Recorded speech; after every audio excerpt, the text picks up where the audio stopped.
Bonjour à toutes les personnes qui se joignent à nous. Hi everyone, welcome. We'll just give a few minutes for everyone to get settled before starting the event. On va juste prendre quelques instants pour laisser les gens arriver avant de commencer.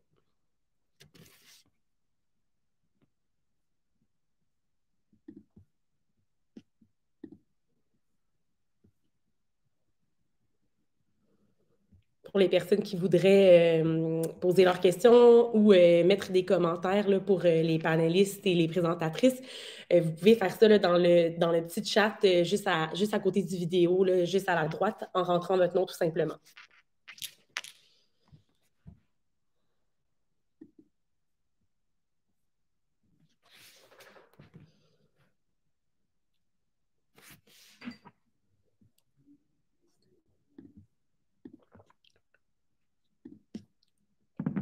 Peut-être une petite minute encore.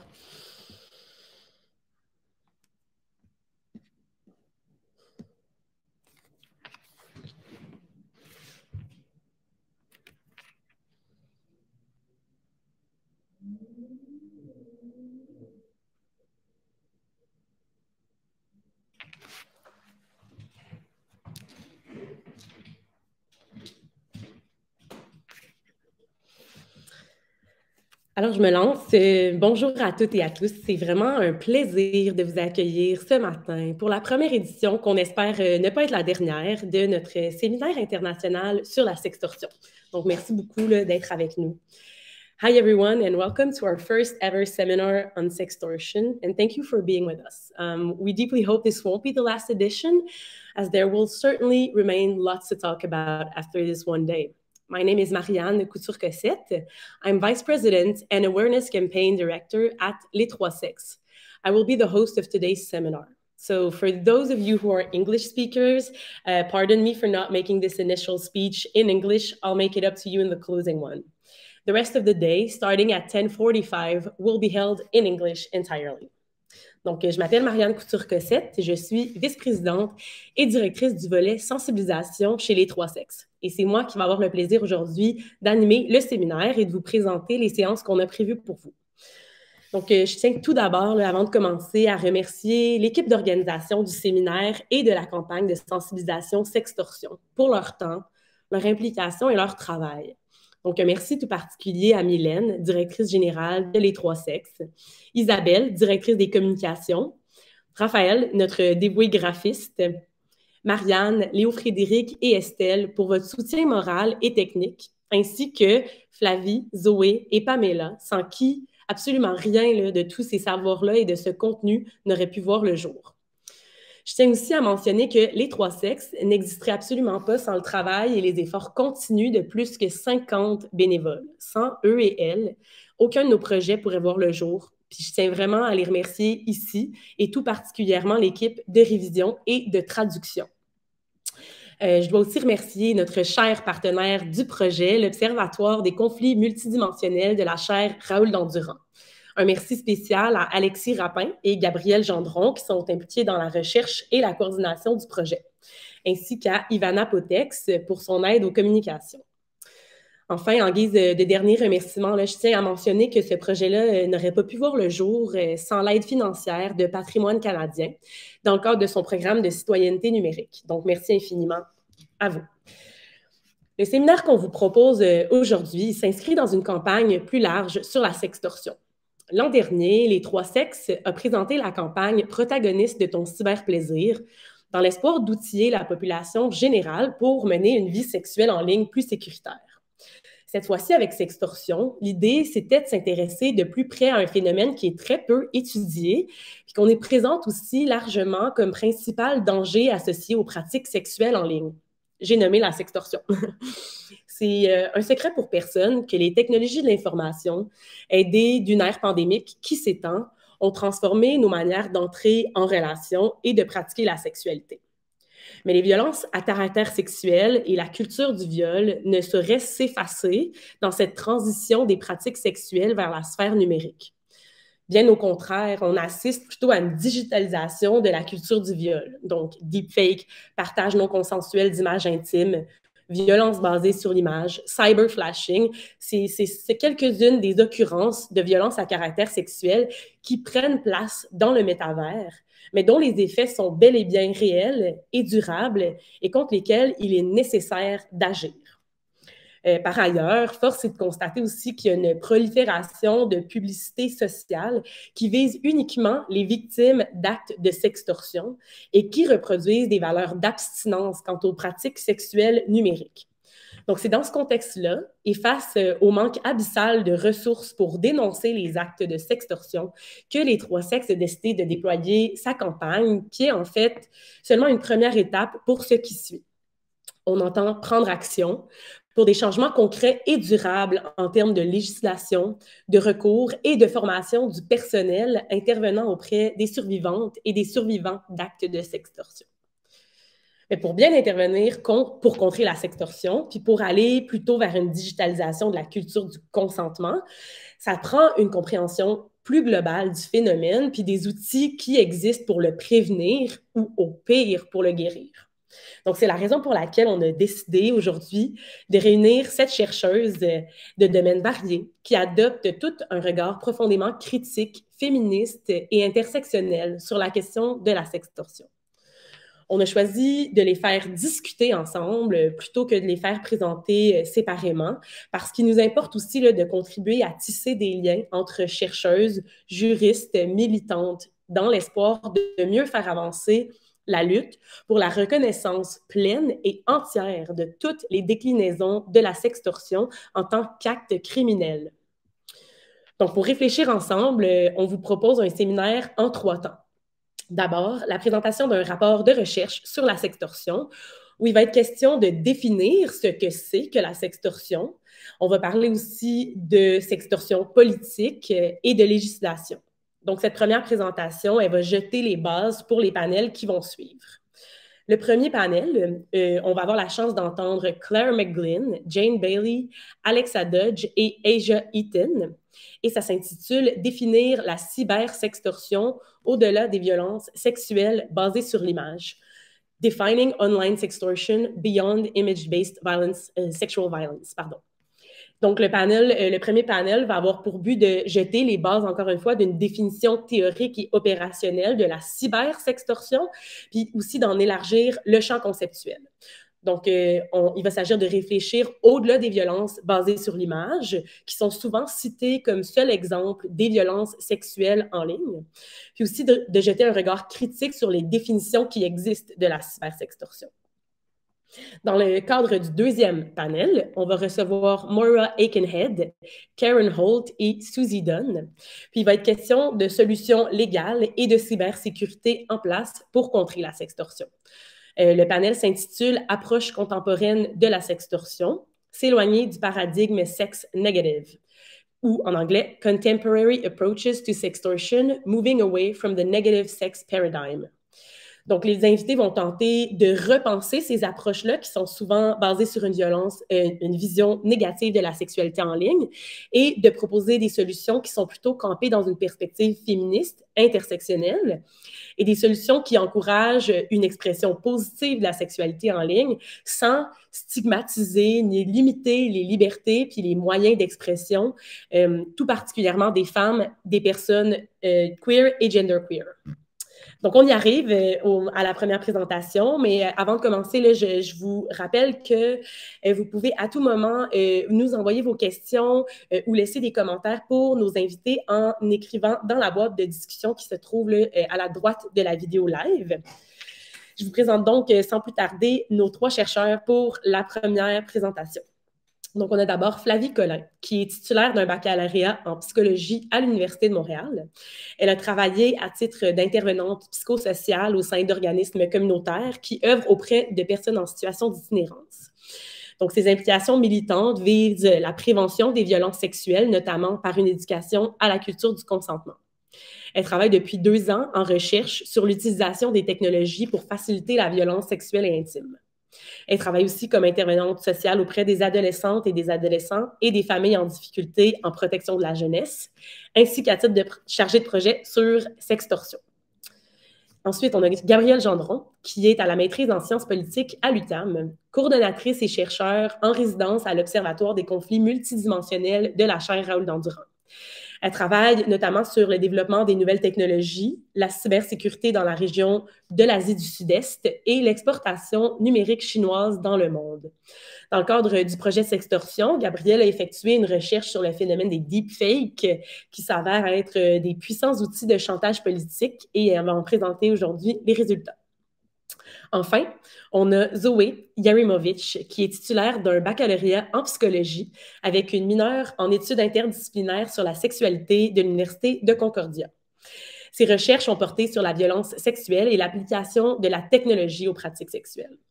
Elle a également acquis de l'expérience dans le secteur sans but lucratif en travaillant avec la communauté LGBTQ2+, au centre LGBTQ2+, de l'ouest de l'île, ainsi qu'avec les personnes qui vivent avec le VIH et l'hépatite C au ACCM Sida Bénévole Montréal. Puis elle travaille actuellement dans une entreprise de télémédecine et elle est chercheure sur le projet Sextorsion et membre bénévole de Les Trois Sexes. Donc, je vous laisse entre bonnes mains. À tantôt, puis à vous, chercheuse. Merci, Marianne. Salut tout le monde. Moi, c'est Flavie. Je suis chercheure sur le projet Sextorsion. Puis ce matin, là, dans le fond, on va vous présenter les grandes lignes de notre rapport de recherche qui visait à explorer là, les enjeux sexologiques, sociologiques, puis légaux qui entourent la sextorsion et les violences sexuelles en ligne. Pour la production du rapport, là, on a fait une recension des écrits scientifiques, journalistiques, puis des campagnes de sensibilisation, puis de prévention à la sextorsion là, qui sont disponibles au Canada. Aussi, on a fait des entrevues auprès d'acteurs là, du milieu juridique et psychosocial là, pour explorer un peu leurs connaissances par rapport à la sextorsion. La contribution principale de notre projet, c'est vraiment de donner une définition qui est élargie par rapport au phénomène de sextorsion, puis de proposer là, des pistes de solutions pour sensibiliser, puis pour répondre là, aux différentes manifestations de la sextorsion selon une approche sex-positive, puis beaucoup plus globale que ce qui est fait actuellement. Bien qu'il n'existe pas actuellement de données officielles en ce qui concerne le nombre de cas de sextorsion, les médias puis le milieu de la recherche là, rapportent sans cesse l'augmentation des événements de sextorsion puis de violences à caractère sexuel en ligne, et surtout depuis là, le début de la pandémie. Le constat n'est pas étonnant dans un contexte là, où est-ce qu'on a virtualisé notre quotidien, puis où est-ce que ça a mené là, à beaucoup de changements au niveau de nos habitudes sociales. En parlant de ça, depuis le début des années 2010 environ, là, avec la démocratisation des appareils portables, on a vu se populariser certaines nouvelles habitudes relationnelles sexuelles. L'omniprésence des technologies a mené à ce que certains nomment une réelle révolution sexuelle. Bref, tout ça pour dire que de nos jours, c'est plutôt populaire là, d'utiliser les technologies pour rencontrer des partenaires, pour entretenir des relations ou encore là, pour faciliter le plaisir solitaire. Mais comme toute bonne chose, cette nouvelle réalité-là a fait émerger de nouveaux défis, notamment puisque les dynamiques de violence sexuelle et interpersonnelle se sont transposées sur les réseaux informatiques. En réaction à ça, le milieu de la recherche puis les groupes féministes se sont intéressés là, aux diverses manifestations de la violence à caractère sexuel facilitée par la technologie en réaction à l'augmentation de ces manifestations en ligne. Notamment, la violence sexuelle basée sur l'image a fait couler beaucoup d'encre dans les dernières années. Pour votre information, là, un événement de violence à caractère sexuel basé sur l'image, c'est vraiment lorsque quelqu'un va utiliser une image intime, soit là, pour augmenter les conséquences d'une victimisation, par exemple, si quelqu'un va publier la vidéo d'une agression sexuelle, ou comme une forme d'abus en soi, par exemple, dans les cas de partage d'images intimes, aussi connus là, sur le nom de revenge porn, plus communément. Donc, l'enjeu là, avec les technologies qui s'installent dans les relations humaines, c'est vraiment que la technologie va se sophistiquer beaucoup plus rapidement là, qu'on arrive à la comprendre. Bref, si vous allez là, consulter notre rapport de recherche, puis je vous invite à le faire d'ailleurs, vous allez constater là, que la majorité des données sur la sextorsion et les cyberviolences proviennent d'études sur le sextage chez les jeunes. La raison pourquoi ces données-là sont au cœur de notre recherche, c'est que les médias puis la littérature scientifique le plus souvent, ils vont définir la sextorsion comme la menace de partager des images intimes dans le but de contraindre une personne soit à envoyer plus d'images ou à offrir des faveurs sexuelles. Plusieurs chercheurs et chercheuses vont aussi définir la sextorsion comme l'usage de la tromperie pour porter une personne à se déshabiller devant la caméra pour capturer du contenu qui va ultérieurement être utilisé comme un levier là, pour réclamer de l'argent. Par contre, notre exploration là, du phénomène a mené à un constat qui est assez clair lorsqu'il est question de la sextorsion. C'est qu'on met presque exclusivement l'emphase sur les événements d'utilisation malveillante du contenu explicite, soit les images intimes. Puis, bien que la menace de partager des nudes soit une forme de sextorsion, la sextorsion, c'est en fait un phénomène qui est vraiment plus vaste, complexe et diversifié. Dans le cadre du projet, notre recherche, autant dans la littérature que dans les médias, puis auprès des intervenants du milieu, nous a mené à constater qu'il y a un vaste continuum des actes qui définissent la sextorsion. C'est pourquoi on propose, là, dans le cadre de notre rapport, une définition élargie du phénomène. Donc, pour ce faire, on a saisi là, le concept d'extorsion, entre autres parce que c'est un acte qui est codifié par le Code criminel canadien. Donc, l'extorsion, ça consiste à obtenir ou à tenter d'obtenir quelque chose sans le libre consentement de son détenteur, soit par la force, la menace, la ruse ou la surprise. La personne visée par l'acte d'extorsion n'a pas besoin de se soumettre aux demandes de son agresseur. Donc, admettons, on vous menace de voie de fait si vous n'envoyez pas de l'argent, mais vous n'avez pas besoin de verser les montants réclamés à l'agresseur pour qu'on statue qu'il y a présence d'infraction. Donc, dans notre rapport, suite à nos recherches, ce qu'on propose, c'est que la sextorsion, ça soit une forme d'extorsion de nature sexuelle où le ou la sextorqueur va tenter d'obtenir quelque chose, par exemple une image intime, une faveur sexuelle ou tout autre avantage, sans le libre consentement d'une tierce personne, et ce, par diverses techniques comme la manipulation ou l'emploi de menaces. Donc, cette définition-là, elle permet de conceptualiser la sextorsion en tant qu'un acte de violence sexuelle et de considérer le phénomène au-delà de la simple menace de partager une image intime. Premièrement, ça permet de prendre en compte les événements de chantage dont la menace n'est pas de nature sexuelle, mais que le sextorqueur vise à soutirer une faveur sexuelle. Par exemple, certains sextorqueurs vont menacer un individu de voie de fait ou, par exemple, de destitution d'emploi si une personne refuse d'offrir des faveurs ou du contenu sexuel. Deuxièmement, notre définition permet de faire sortir de l'ombre les événements où ce sont des informations sexuelles qui vont sous-tendre le chantage et non des images. Par exemple, en 2001, il y a un site, c'était pas en 2001, pardon, c'était en 2021, il y a un site de rencontres LGBTQ2+, qui a été la cible d'une cyberattaque. Dans le fond, les pirates informatiques, là, ils menaçaient de publier les données complètes des usagers. Donc, leur identité, leur statut séropositif et leur orientation sexuelle, si le propriétaire de la plateforme refusait de payer une rançon de plus d'1 million de dollars. On peut s'imaginer que dans certains milieux, la révélation de certaines informations peut mettre certains individus à risque de conséquences graves là, pour leur intégrité physique et psychologique. Donc, c'est pour ça qu'on souhaite mettre en lumière le fait que ce n'est pas seulement des images qui peuvent sous-tendre là, le chantage, mais bien que des informations peuvent être utilisées là, de manière malveillante. Troisièmement, notre définition, elle permet d'englober les événements de sextorsion où il n'y a pas eu de menace en tant que telle, mais que le contenu utilisé pour faire chanter une personne a été obtenu de manière coercitive ou par la tromperie. On va penser notamment aux événements de catfishing, lorsqu'une personne va créer un faux profil pour assumer une autre identité que la sienne dans un but frauduleux ou trompeur. La personne, elle peut inventer une identité de toute pièce ou voler l'identité d'une personne connue, par exemple, en prenant du contenu disponible en ligne ou en utilisant du contenu obtenu par hameçonnage. Il y a un événement, par exemple, en 2017, c'était un homme australien là, qui avait fait plus de 900 victimes en se faisant passer pour Justin Bieber en ligne. Puis, il a réussi à soutirer plus de milliers d'images intimes à des victimes mineures.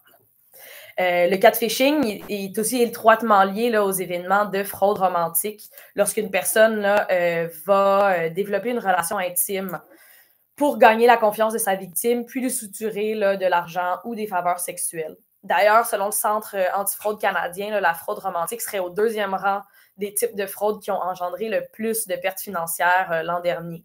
On estimait que c'était plus de 64 millions de dollars là, qui ont été perdus dans des stratagèmes de fraude romantique, ce qui était plus du double de l'année précédente. Donc, les chercheurs identifient là, la popularité de la crypto-monnaie pour expliquer l'augmentation drastique des événements de fraude romantique.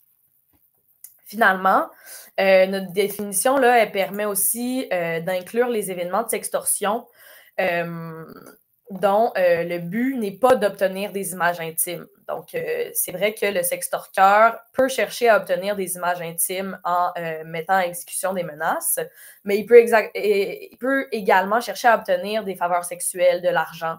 Il pourrait également le faire pour forcer quelqu'un à rester dans une relation, pour forcer quelqu'un à poser un geste criminel, par désir d'humiliation, d'ascension au sein d'un groupe, pour atteindre la réputation d'autrui, pour obtenir un gain politique, ou même sans raison évidente. Comme vous l'avez probablement remarqué, la sextorsion, elle va souvent prendre place sur les réseaux informatiques, donc les réseaux sociaux, les applications de rencontres ou les plateformes de jeux vidéo. Bien que la majorité des connaissances sur la sextorsion se concentrent sur les événements de cybersextorsion, la sextorsion, c'est un phénomène qui n'a pas nécessairement besoin d'avoir une composante technologique. Elle peut également prendre place là, dans le monde physique. Par exemple, un chercheur propose là, le concept de supervisory sextortion qui prend place là, sur le milieu du travail lorsqu'un supérieur ou un collègue va réclamer des faveurs sexuelles sous la menace de destitution ou de tout autre dommage en lien avec l'emploi. Aussi, la sextorsion, elle peut apparaître comme un moyen de corruption, par exemple pour réclamer des faveurs sexuelles en échange à des services publics comme l'éducation, les services de santé ou des biens de base là, comme l'eau potable, par exemple. Au sujet de la sextorsion de type corruption, en 2010, au Canada, le National Post rapportait le cas d'un agent d'immigration canadien qui refusait d'octroyer un statut de réfugié à une femme sud-coréenne si elle refusait de lui procurer là, certaines faveurs sexuelles.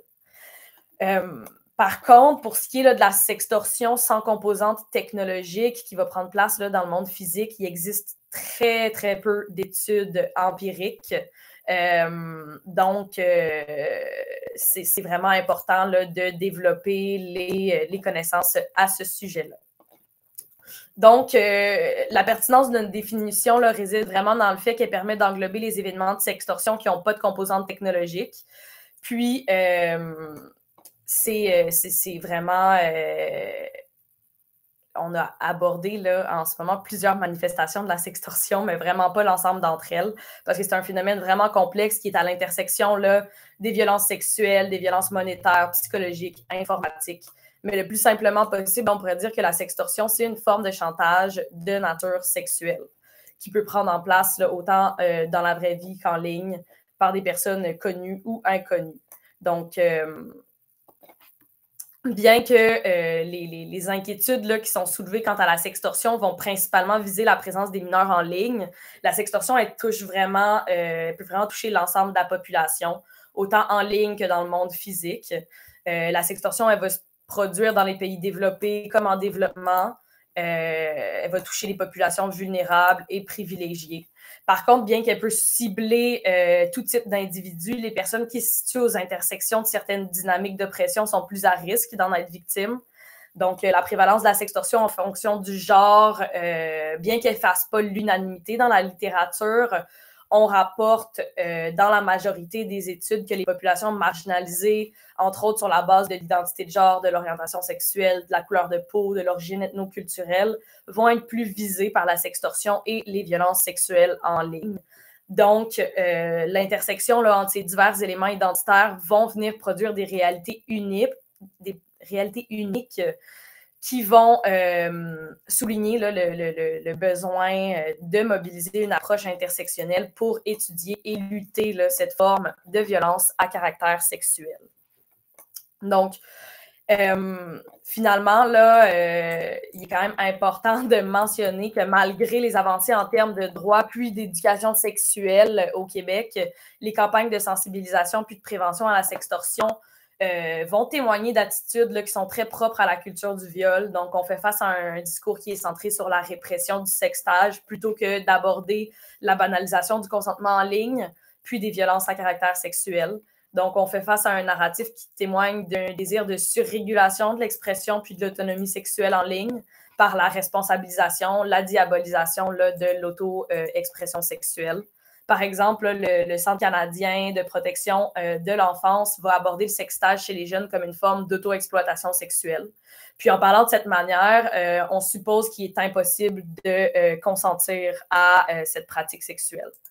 Donc, la négation de l'agentivité sexuelle est aussi observée dans la campagne, par exemple, Snap-toi pas de la police de la Ville de Québec, qui va mobiliser des slogans comme même s'il te fait la baboune, snap pas ta noune, puis qui va identifier dans un document explicatif les motivations au sextage, soit pour plaire, pour séduire, pour attirer l'attention ou par contrainte. Bien que malheureusement ce soit parfois le cas, on doit dénoncer un discours là, qui met dans l'ombre des événements où une personne s'adonne au sextage de manière consensuelle. D'ailleurs, les études montrent que la majorité des échanges de sextos sont faits entre partenaires consentants. Bref, on contribue avec des campagnes comme ça à la construction d'une panique morale.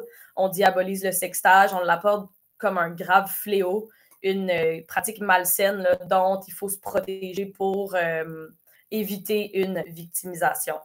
Donc, on blâme l'envoi de nudes plutôt que de blâmer l'absence de consentement en ligne.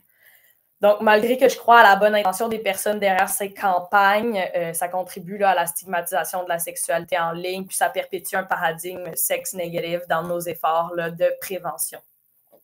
Par contre, il faut vraiment dénoncer l'angle du danger qui n'est vraiment pas suffisant pour parler de cybersexualité. Donc, c'est quand même inquiétant là, de constater que la principale solution que les instances gouvernementales ont pour contrer la sextorsion, ce soit l'abstinence, parce que ça renforce là, des idées qui contribuent à la culture du viol, comme le slut-shaming, le victim blaming. Donc, bref, pour la prévention des violences à caractère sexuel, il faut vraiment contrer ce narratif là, d'abstinence, puis développer là, des campagnes d'éducation, de sensibilisation au consentement, puis à l'utilisation saine des technologies. Donc, pour ces raisons-là, c'est important d'aborder là, une approche qui n'est pas aveugle aux dynamiques d'oppression pour contrer la sextorsion, puis y répondre là, de manière plus adéquate. Donc, pour conclure, là, j'espère que vous avez pris conscience un peu là, que la sextorsion, c'est un phénomène qui est très complexe, qui prend plusieurs formes, puis qui est très urgent là, d'explorer ce phénomène-là dans sa globalité, puis de reconnaître là, la sextorsion pour ce qu'elle est, un acte de violence à caractère sexuel. Également, j'espère vous avoir fait prendre conscience du besoin de développer des campagnes de sensibilisation, de prévention, puis des outils d'éducation sexuelle positive pour favoriser une culture du consentement à l'ère numérique, puis du besoin de développer des collaborations, puis des perspectives interdisciplinaires là, avec des professionnels, autant en cybersécurité, en sciences sociales et en droit, parce que la gestion de la violence à caractère sexuel en ligne, là, ça va demander le développement de stratégies innovantes, créatives, en raison là, de la structure fondamentalement différente de l'environnement web. Donc, à ce sujet-là, je vous laisse avec notre collaboratrice là, de la chaire de recherche, Raoul-Dandurand, Gabrielle, qui vient vous parler de deepfake.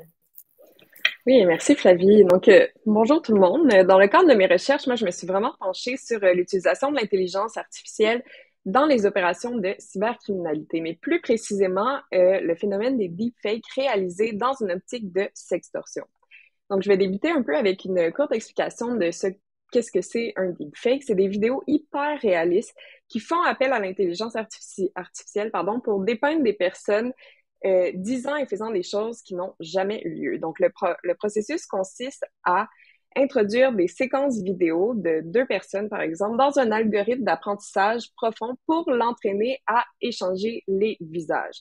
Donc ça permet d'imiter les expressions faciales, la voix, les mouvements, les manières et les inflexions d'une personne. Puis c'est un processus qui est très, très réaliste. Dans les dernières années, les deepfakes ont vraiment connu une croissance en ligne très, très rapide, notamment à cause de 2 conditions facilitantes. Premièrement, il existe sur Internet une grande quantité d'images et de vidéos, de visages et de corps qui sont accessibles au public, qui vont être utilisés comme des données d'apprentissage, surtout depuis la pandémie, où la présence individuelle sur les réseaux sociaux s'est vraiment accrue. Il y a aussi la puissance de calcul qui est nécessaire pour faire fonctionner les réseaux neuronaux de la technologie des deepfakes, qui est peu coûteuse et facilement disponible grâce à l'informatique en nuage. Donc, c'est des faibles obstacles qui ont fait des deepfakes une technologie qui est assez puissante, une arme puissante aussi pour quiconque a accès à Internet et possède les outils de création de deepfakes qui sont désormais hébergés dans le cloud. La technologie a d'ailleurs gagné une telle importance qu'il existe sur Internet une importante communauté d'utilisateurs qui sont dédiés à la création et au partage de deepfakes à contenu pornographique qui interagissent sur des forums et des chats cryptés. La pornographie reste d'ailleurs l'usage le plus fréquent de la technologie deepfake. En 2019, la firme Sommités notait que 96% des deepfakes publiés en ligne sont de nature pornographique. Or, désormais, les deepfakes pornographiques commencent à produire un impact important sur la sphère politique, ainsi que sur le paysage de la cybersécurité, en renforçant les cybermenaces traditionnelles, mais aussi en offrant des vecteurs d'attaque complètement nouveaux, comme la possibilité de faire de la sextorsion grâce à ceux-ci.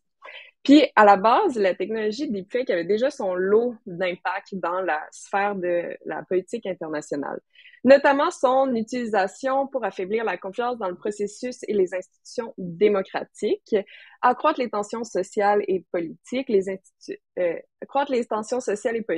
déstabiliser les marchés financiers, mais aussi inciter à la violence. L'enjeu ici, c'est que l'alliance entre la technologie deepfake et les sextorsions permet désormais à ce procédé-là d'être déployé à des fins de chantage politique et dans le but de ternir la réputation de personnalités qui sont en position de pouvoir politique ou des personnalités sur la scène publique. Puis, désormais, sur la scène politique internationale, c'est de plus en plus commun de voir l'utilisation de deepfake à des fins de discrédition. Malheureusement, ces attaques de ce genre causent des préjudices vraiment importants pour la réputation, notamment aux femmes qui sont majoritairement visées par les deepfakes à caractère pornographique dans le domaine politique. Il y a d'ailleurs 3 exemples assez frappants qui démontrent bien ce phénomène. Ils sont détaillés dans le rapport, mais je vais les survoler avec vous aujourd'hui. En 2018, la journaliste d'investigation Rana Ayoub, qui était connue pour avoir révélé des scandales entachant le parti du premier ministre indien, a été victime d'une campagne massive de dénigrement et d'intimidation en ligne, qui a inclus la publication d'un deepfake à caractère sexuel qui la mettait en scène. La mise en ligne de celui-ci s'est accompagnée de doxing, donc les harceleurs de Rana Ayoub ont publié son numéro de téléphone, qui lui a valu des centaines et des centaines de messages à contenu sexuel. Selon Rana Ayoub, d'ailleurs, la vidéo aurait été partagée plus de 40 000 fois en 24 heures seulement, via les médias sociaux par des agents subalternes du parti, des trolls d'extrême droite ou d'autres utilisateurs. Le cas n'est pas unique en son genre non plus. En 2016, aux Philippines, le conseiller juridique de Rodrigo Duterte a utilisé une vidéo sexuelle truquée de la sénatrice Leila de Lima pour justifier son emprisonnement, en représailles aux critiques de la sénatrice envers le régime du président, mais plus précisément sur la guerre contre la drogue de Duterte. En Indonésie aussi, à l'approche des élections indonésiennes de 2019, Grace Nathalie, qui était le chef du Parti de la solidarité indonésienne, a été victime d'une attaque similaire. Dans le fond, un compte Twitter anonyme a accusé la politicienne d'entretenir une relation extra-conjugale avec l'ancien gouverneur de Jakarta. On l'a menacé de rendre la vidéo publique, une vidéo pornographique des 2 individus. La vidéo n'a jamais été publiée, mais de nombreux observateurs puis opposants politiques de Grace Nathalie ont noter qu'un deepfake aurait amplement suffi à discréditer la politicienne. Donc, c'est vraiment des exemples assez frappants de la sexualité qui est utilisée comme une arme par les adversaires politiques et de l'utilisation des deepfakes pornographiques comme des moyens de pression politique. Dans ces cas-ci, ni l'une ni l'autre des femmes visées ont vu leur accusateur tenu responsable de la diffusion de fausses informations à caractère sexuel destinées à les salir. Même dans le cas de Rana Ayoub, puisque les personnes qui ont partagé la vidéo étaient en position de pouvoir au gouvernement, les autorités indiennes n'ont pas voulu les confronter et n'ont pas voulu faire de rapport d'incident. Donc, c'est seulement sous les menaces faites par l'avocat d'Ayoub que finalement, ils ont accepté de faire un rapport d'incident, mais ça a été très complexe. C'est loin d'être, par exemple, ça, les seules conséquences qui sont liées au deepfake à caractère sexuel, puis c'est important vraiment de les considérer comme étant une forme de pornographie non consensuelle. La pornographie qui est manipulée numériquement non consensuellement cause, comme dans les exemples précédents, de la détresse, de l'humiliation, ainsi qu'une grande atteinte à la réputation. Dans les exemples que j'ai nommés, ça a été des conséquences importantes qui en ont découlé, mais aussi les attaques ont mené à de l'autocensure de la part des victimes. Donc, les vidéos truquées, en plus de nuire aux victimes, lorsqu'ils sont utilisés comme une forme d'intimidation pour réduire au silence les personnes qui y sont représentées, et agissent aussi pour les décourager d'agir en tant que personnalité publique, participant à la vie publique. Donc, le procédé est vraiment utilisé dans des campagnes de désinformation, surtout en contexte électoral, puis encore une fois, majoritairement envers des femmes, dans le but d'affaiblir les adversaires politiques et même dans certains pays de justifier leur incarcération. Donc, je vais conclure un peu en soulignant que lors de mes recherches, je me suis rendu compte qu'il y avait des lacunes assez importantes dans la littérature actuelle sur l'enjeu des deepfakes utilisés dans la sextorsion qui méritent d'être mentionnés, notamment en ce qui a trait au traitement médiatique de ceux-ci. En fait, premièrement, bien que porteuses d'énormes conséquences, les sextorsions qui utilisent des deepfakes à contenu pornographique sont considérées comme étant moins préoccupantes dans l'œil du public que des deepfakes qui sont déployés à des fins de propagande politique, par exemple. Donc, par exemple, les vidéos de Nancy Pelosi qui avait été modifiée pour la faire apparaître comme sous l'influence de l'alcool qui a été énormément médiatisée. Par contre, les deepfakes à caractère pornographique, les conséquences sont vraiment vécues plus dans l'intimité. Donc, la couverture médiatique traite des deepfakes pornographiques élude vraiment les préjudices personnels et collectifs qui y sont associés. Donc, ça rend les conséquences et les victimes assez invisibles aux yeux du public, mais aussi de la justice. De plus, j'ai comme une petite piste de réflexion qui est intéressante et qui est à noter selon moi. C'est pour les études futures, c'est une des grandes lacunes, mais c'est que l'accent est mis sur les victimes dont le visage est utilisé et non sur les personnes dont le corps est instrumentalisé, qui sont eux aussi victimes de pornographie non consensuelle et qui doivent être considérées dans l'analyse du phénomène. Donc, c'est vraiment, je vais vraiment conclure comme ça, mais c'est vraiment un enjeu à garder en tête. C'est une technologie qui est relativement récente, mais qui est en constante évolution. Et c'est un phénomène qui doit être étudié, qui doit être compris, considéré, notamment parce que la capacité à générer des deepfakes progresse beaucoup plus vite que notre capacité à les détecter, en fait. Merci. All right, so I'll take this opportunity to kind of talk about some of our conclusions and proposed solutions and recommendations. So at the legal level, as was previously mentioned, currently in Canada, there are laws against sextortion, as well as child pornography and the publication of an intimate image or content without consent. However, none of these laws fully encompass the phenomenon of sextortion. Specifically, extortion laws don't include a sexual element, and non-consensual intimate content laws don't include a threat or blackmail element. So it could be argued that the unique characteristics of sextortion make it worthy of separate laws, but Canada could also incorporate each of these elements into existing laws to facilitate their enactment. So distinguishing between these crimes could also be done during the sentencing process. So for example, by creating aggravated sentences for extortion versus extortion of a sexual nature. So this approach reduces the likelihood that a perpetrator would be acquitted on a technicality.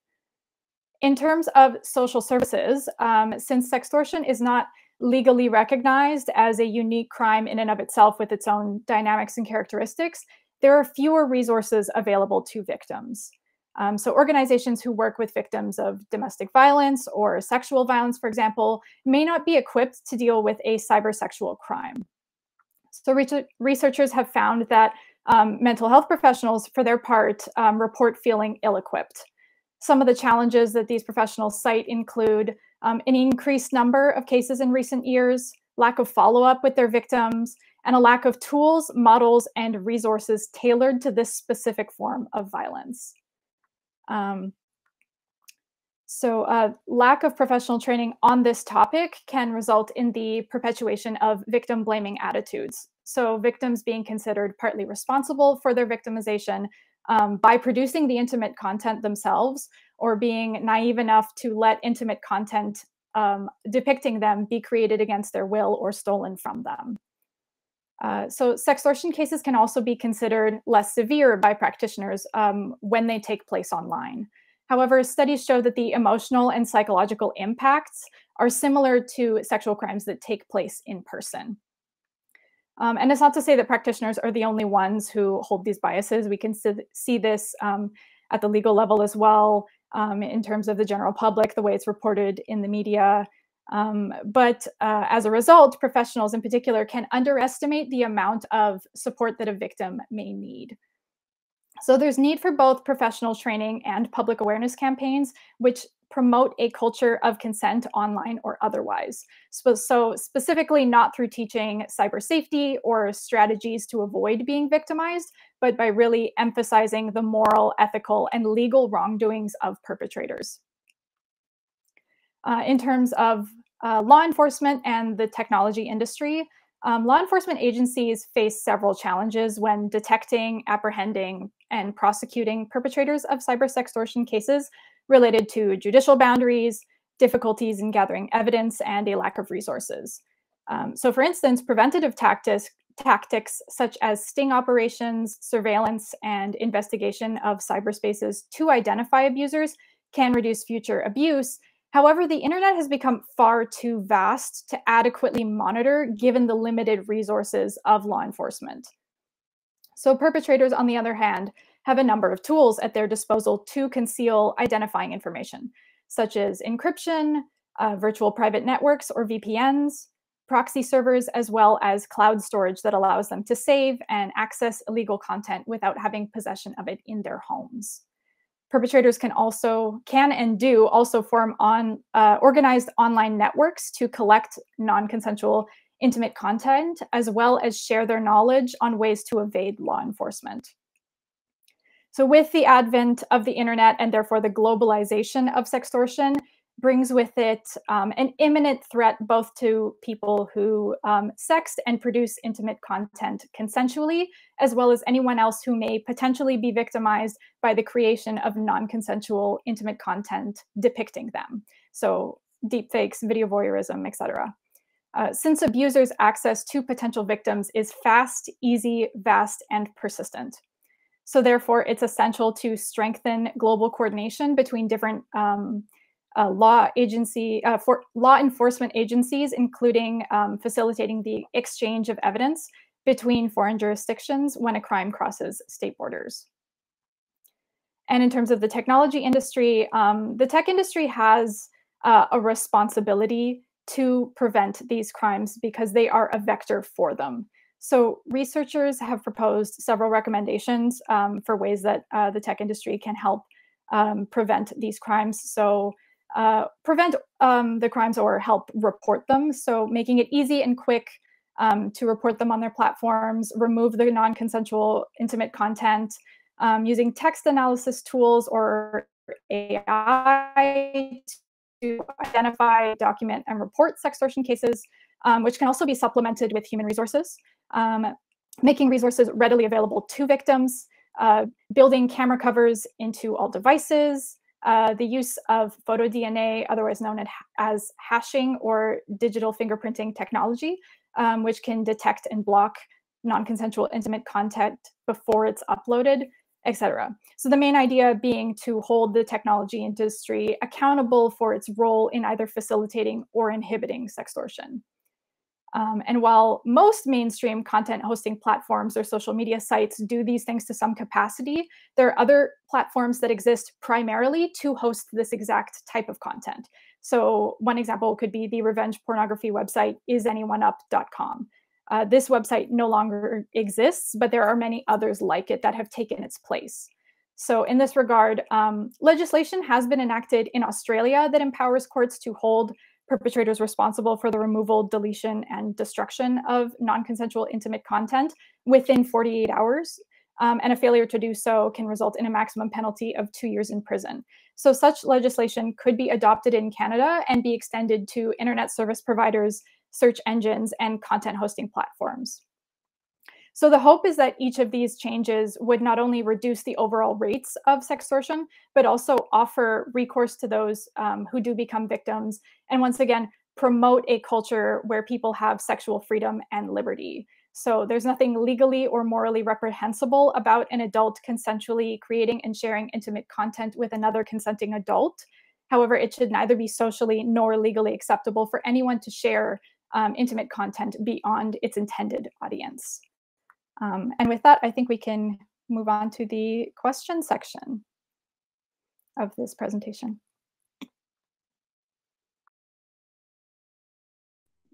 Salut tout le monde, bravo, thank you for your presentations. It was very interesting. And we did get a few questions from the public. And I invite everyone in the audience who still has a question to write it down in the conversation box to the side of this window. And you can write in French or in English. We will make sure our speakers get them. Fait que merci beaucoup, Flavie, Gabrielle et Zoé. Donc, c'est ça. Quiconque a des questions peut encore les poser. Pour commencer, j'aurais une question de la part d'une journaliste du Soleil. Et sa question est la suivante. Est-ce que les demandes de sugar daddy en ligne, par exemple sur Instagram, peuvent entrer dans votre définition de la sextorsion, même si à la base, ce sont des comptes qui offrent de donner de l'argent? Je peux me lancer, ouais. Donc, bon, c'est quand même une question, c'est une très bonne question. C'est sûr que ça va dépendre du contexte. Dans le fond, la première chose qui me vient en tête, c'est de me demander est-ce que le sugar daddy en question cherche vraiment à faire un échange consensuel de faveur, contenu sexuel contre de l'argent. Dans ce contexte-là, on est vraiment dans du travail du sexe qui est totalement acceptable, normal. Ça ne serait pas une manifestation de la violence à caractère sexuel en ligne, ni de sextorsion. Par contre, on peut s'imaginer un contexte où est-ce qu'une personne créerait un profil en ligne pour se faire passer là, pour un homme qui souhaite échanger du contenu ou des faveurs sexuelles contre de l'argent. Par contre, il pourrait utiliser cette tactique-là pour porter quelqu'un à échanger du contenu, puis ensuite utiliser ce contenu-là pour faire chanter la victime. Donc, dans ce cas-là, ça représenterait en effet de la sextorsion. Donc, j'imagine aussi là, que la question, vous vous intéressez peut-être à l'effet là, de l'âge de la victime, parce qu'on sait qu'il y a quand même plusieurs inquiétudes au niveau de l'âge des victimes qui sont sollicitées par des sugar daddy en ligne, par exemple. Donc, c'est sûr que c'est à prendre en considération au niveau du consentement. Donc, quel est l'écart d'âge entre la victime et le sugar daddy en question qui souhaite solliciter des faveurs sexuelles. Donc, c'est assez nuancé comme réponse, mais un peu comme la sextorsion est assez complexe. Donc, c'est sûr que c'est pas noir ou blanc. Donc, la réponse est parfois oui, mais parfois non. Je sais pas si Zoé souhaitait ajouter quelque chose. Yeah, I would agree. I would say like à la base, it is a transactional relationship, but it's also one that's typically negotiated and discussed and consented. ideally. So it's not necessarily one that involves blackmail or coercion, but it could be. So I would agree very much with your points, Flavie. Merci. Puis si vous avez, si ça répond à votre question, vous pouvez l'écrire aussi dans la boîte de chat. On a également Carole qui nous dit dans la discussion, en fait, que le consentement est souvent mal interprété au niveau criminel. Donc, je ne sais pas si vous pouviez en dire davantage à ce sujet-là, parce qu'il semble en effet, que la question du consentement est au cœur de la problématique parce que ça distingue certainement un événement d'extorsion d'un événement de sextorsion. Donc, encore et toujours la question du consentement. Je ne sais pas si vous avez quelque chose à dire à ce sujet-là. C'est vaste. Peut-être, Flavie, est-ce que tu veux te lancer? Ben, j'ai de la misère à saisir la question dans le sens qu'au niveau criminel, la définition du consentement est assez claire. Je conviens que la question du consentement est souvent mise de côté lorsque on aborde, par exemple, les questions de violence sexuelle dans les campagnes de sensibilisation, par exemple. On va souvent, dans le cas de la sextorsion, par exemple, on va se centrer plus sur un narratif de peur par rapport aux pratiques sexuelles en ligne, plutôt que de dénoncer justement le fait que certaines personnes vont outrepasser le consentement de leur partenaire. Donc, au niveau plus social, sociétal, je comprends qu'il y a un manque de sensibilisation par rapport au consentement, mais au niveau criminel, c'est une définition qui est assez assise. Mais oui, en effet, là, c'est un concept qui vaut la peine de mettre de l'avant. Puis l'éducation sexuelle là, devrait se recentrer en entier là, sur le concept de consentement plutôt que d'aborder un narratif de répression de certaines pratiques sexuelles. Là. Je ne sais pas si ça répond à la question, là, mais si ça vous relance sur autre chose, n'hésitez pas. Zoé, est-ce que tu voulais intervenir à ce sujet-là? I think that's a pretty complete answer. Thank you. OK, on a une question qui est intéressante aussi par rapport à TikTok, en fait, où il y a comme beaucoup des Gen Z, nos préférés. Donc, sur TikTok, il y a un trend, en fait, où les gens se déshabillent avec un filtre. Puis, il y a comme un effet de couleur là, qui est superposé par-dessus. Puis, il y a plusieurs personnes dans les commentaires, en fait, qui écrivent qu'il est possible d'enlever le filtre à l'aide de certains logiciels. Est-ce que vous savez si c'est possible? Puis est-ce que ce contenu-là pourrait servir pour faire un acte de sextorsion? Parce qu'il y a quand même des personnes populaires aussi là, qui participent à ce trend-là. Donc, peut-être aussi Gab peut répondre, ça ressemble au deepfake. Je ne sais pas si une de vous voulait se lancer. Ben, je peux commencer. Effectivement, c'est possible. Parce que c'est juste un fil qui est appliqué sur une image. Donc, c'est vraiment facile. Puis, il y a des sites, en fait, qui sont accessibles au public. Tu peux juste prendre une vidéo, l'enregistrer ailleurs, puis là, enlever le fil. Donc, puis souvent, c'est ça. Effectivement, sur TikTok, c'est des mineurs qui n'ont pas nécessairement cette conscience-là. Puis, ça peut définitivement être utilisé. D'ailleurs, il y a de la prévention au travers TikTok de dire que faire attention justement aux fils qui sont juste à poser. C'est juste comme si on ouvrait un cadeau, puis il y a rien qui cache en dessous, puis en dessous, on a l'image vraie. Donc, c'est assez dangereux, puis effectivement, ça pourrait être utilisé, notamment envers des mineurs ou des personnalités connues. Merci, Gab.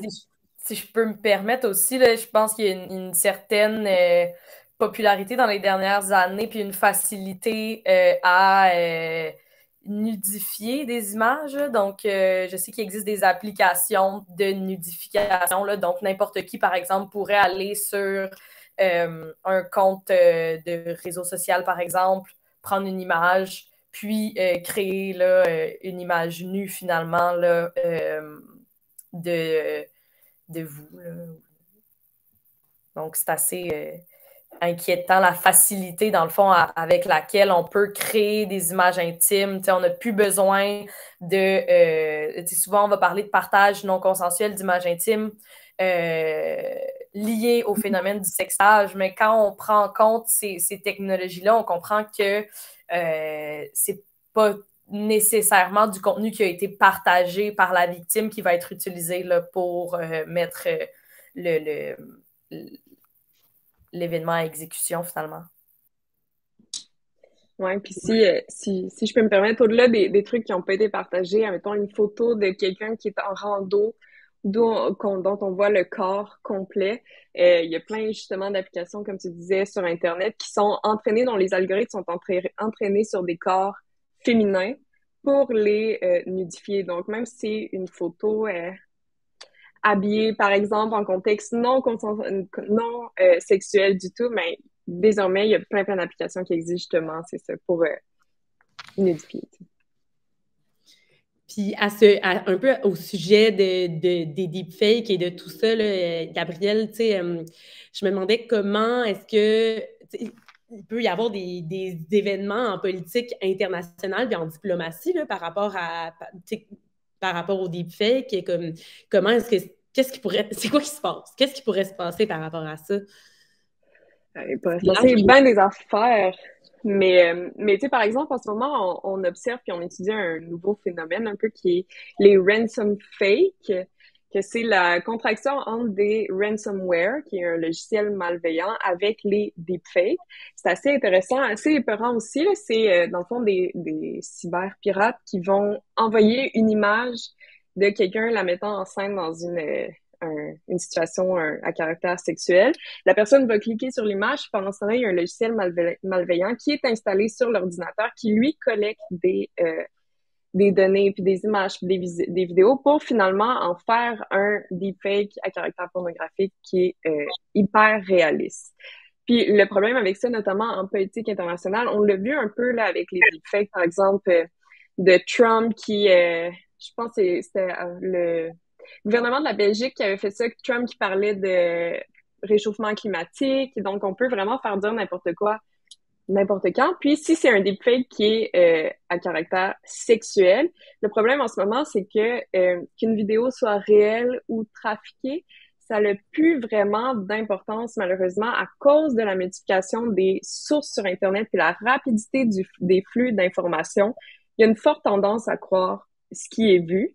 Puis l'utilisation vraiment marquée de deepfakes à caractère sexuel, qui est un sujet tabou aussi, risque d'avoir vraiment des retombées assez symboliques sur l'opinion publique, notamment en contexte de politique internationale.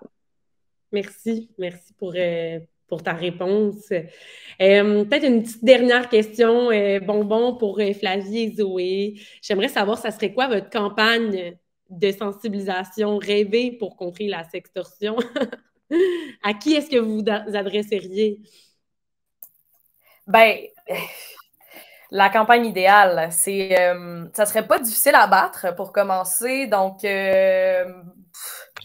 premièrement, le constat le plus important, ça serait de rediriger l'attention vers les agresseurs, vers les personnes qui mettent à exécution ces actes-là. Donc, les gens qui utilisent du contenu, des informations à caractère sexuel pour menacer quelqu'un dans le but de soutirer quelque chose. Donc, les campagnes de sensibilisation actuellement, ils vont identifier le sextage comme la cause d'un événement de sextorsion ou de partage non consensuel d'images intimes. Puis, la grande solution miracle, donc, est l'abstinence au sextage. Par contre, on en a parlé en ce moment, il y a énormément de manifestations à la sextorsion. C'est un peu, de un, irréaliste, de deux, totalement non adapté là, à la situation de mettre de l'avant l'abstinence au sextage pour contrer la sextorsion. Donc, il faut viser les personnes qui violent le consentement de leurs victimes, de leurs partenaires. Donc, on doit aussi changer un peu le discours là, lorsqu'on parle de violence sexuelle en ligne pour un peu s'éloigner là, de toutes les attitudes qui viennent renforcer la culture du viol, comme le slut-shaming, le victim blaming. Donc, la responsabilité n'est pas sur les victimes qui ont envoyé du contenu, mais bien sûr les agresseurs qui utilisent ce contenu-là pour atteindre l'intégrité là, de leurs victimes. Donc, principalement, la campagne idéale, c'est d'en parler de parler de la sextorsion pour ce qu'elle est dans sa globalité, puis de faire, d'entamer aussi un discours par rapport à ça. Dans nos recherches, moi, j'ai été en contact avec beaucoup de gens, j'en ai parlé, puis il y a énormément de personnes, des universitaires dans le milieu là, de la violence sexuelle qui n'avaient aucune idée de ce qu'était la sextorsion.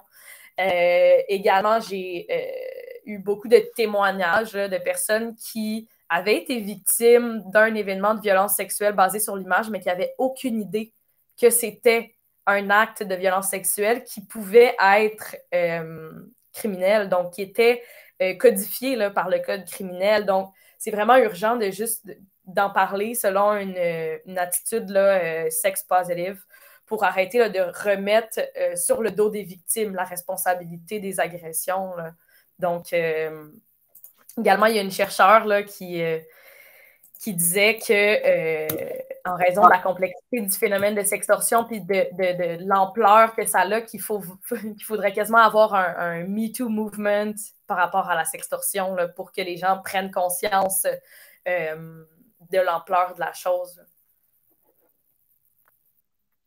I wholeheartedly agree. I wholeheartedly agree with everything Flavie just said. I would also add that there's more research needed in terms of marginalized populations. So, for example, we know that people of color and people from the LGBTQ2+ community are impacted on a larger scale, like they're disproportionately impacted by sextortion.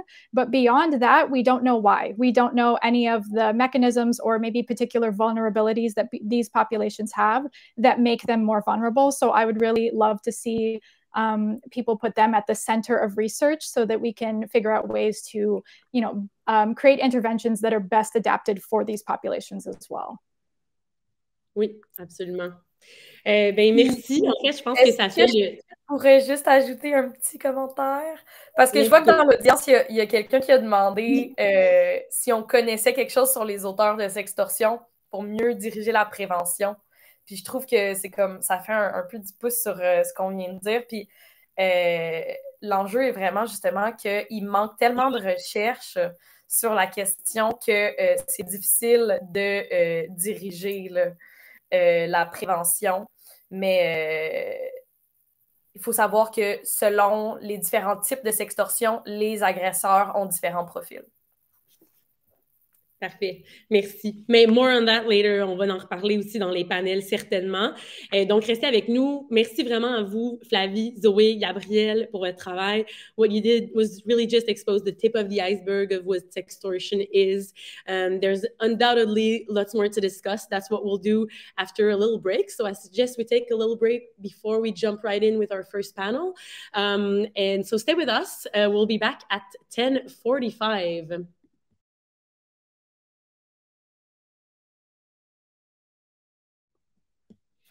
Hi, and welcome back, everyone, and welcome as well for those of you who just joined us. For this panel, we welcome you to ask all of your questions and leave really all of your comments for our panelists in the chat box on the right of the live window. We really have some great speakers today, so I hope we can ask as many questions as we want. A lot of knowledge here. And your questions can obviously be in French or in English. I will pass them along as the panel goes. Now, with further ado, let me introduce you to Flavie Collin again, whom we saw earlier. She will be the moderator for this first panel named Defining Online Sextortion Beyond Image-Based Sexual Violence. I hope you all enjoy. Hi, everyone. Welcome to the first panel of the day. We'll explore the definition and conceptualization of sextortion. First, please excuse my English. It's not my first language. So if you don't understand something, just don't hesitate and interrupt me, and I'll be happy to pause and clarify. So we'll just dive in because I guess in your way, you've all experienced how internet, social media, and smartphones have revolutionized the way we interact, inform, and present ourselves, especially in a pandemic context. So it would be safe to say that technology has given rise to many wonderful things indeed, but also some disturbing phenomena like sextortion, which we are here to discuss today. So our research on the subject has shown great gaps in understanding the context in which it takes place, parties involved, the consequences, prevalence, and etc. To this date, there are many definitions of sextortion circulating, and no official statistics or legal appear to answer this growing problem. Most commonly, sextortion is known as the threat to distribute intimate images if the victims refuse to give some things like nudes or money or sexual favors. The extent and consequences of image-based sexual violence, like non-consensual distribution of intimate images, explains why researchers and feminist groups have focused on this form of sextortion. However, our research and report argues that this definition is not wide enough to represent the vast continuum of sextortion. Defining sextortion as the threat to distribute intimate images doesn't include situations where someone threatens to reveal explicit information. For example, if you refuse something, common example would be threatening to divulge your sexual orientation or your HIV positive status if you refuse something of a sexual nature. Also, this narrow definition obstructs events where the sextortionist doesn't directly threaten the victim, but instead uses deception tactics to coerce someone to give sexual content or favors. For example, catfishing or romance fraud situation are a common example of this. Finally, it doesn't recognize in-person situation of sextortion, let's say in the workplace, or situation where the access to public service, let's say education or basic goods, are denied if the person refused to give something sexual. So our screening of scientific literature and the media reports have revealed that sextortion takes place in diverse situations and shows different dynamics. To this day, there are many limits in our efforts to battle sextortion. For instance, the legal system is not built to face online or sexual violence, and healthcare system lacks the education about specifics of online sexual violence. More importantly, there's a huge difficulty faced in battling sextortion. So it lies in the media and societal norms, and general ways of thinking. Indeed, in Canada and in most countries, there's a lack of understanding about what is considered sextortion. Even more disturbing is the way prevention and awareness programs are built. Those programs take on a sex-negative approach toward the issue. They almost exclusively target and pathologize youth sexual behavior online. And the solution in preventing sextortion lies in abstinence from any cybersexual behavior. They especially target young women also.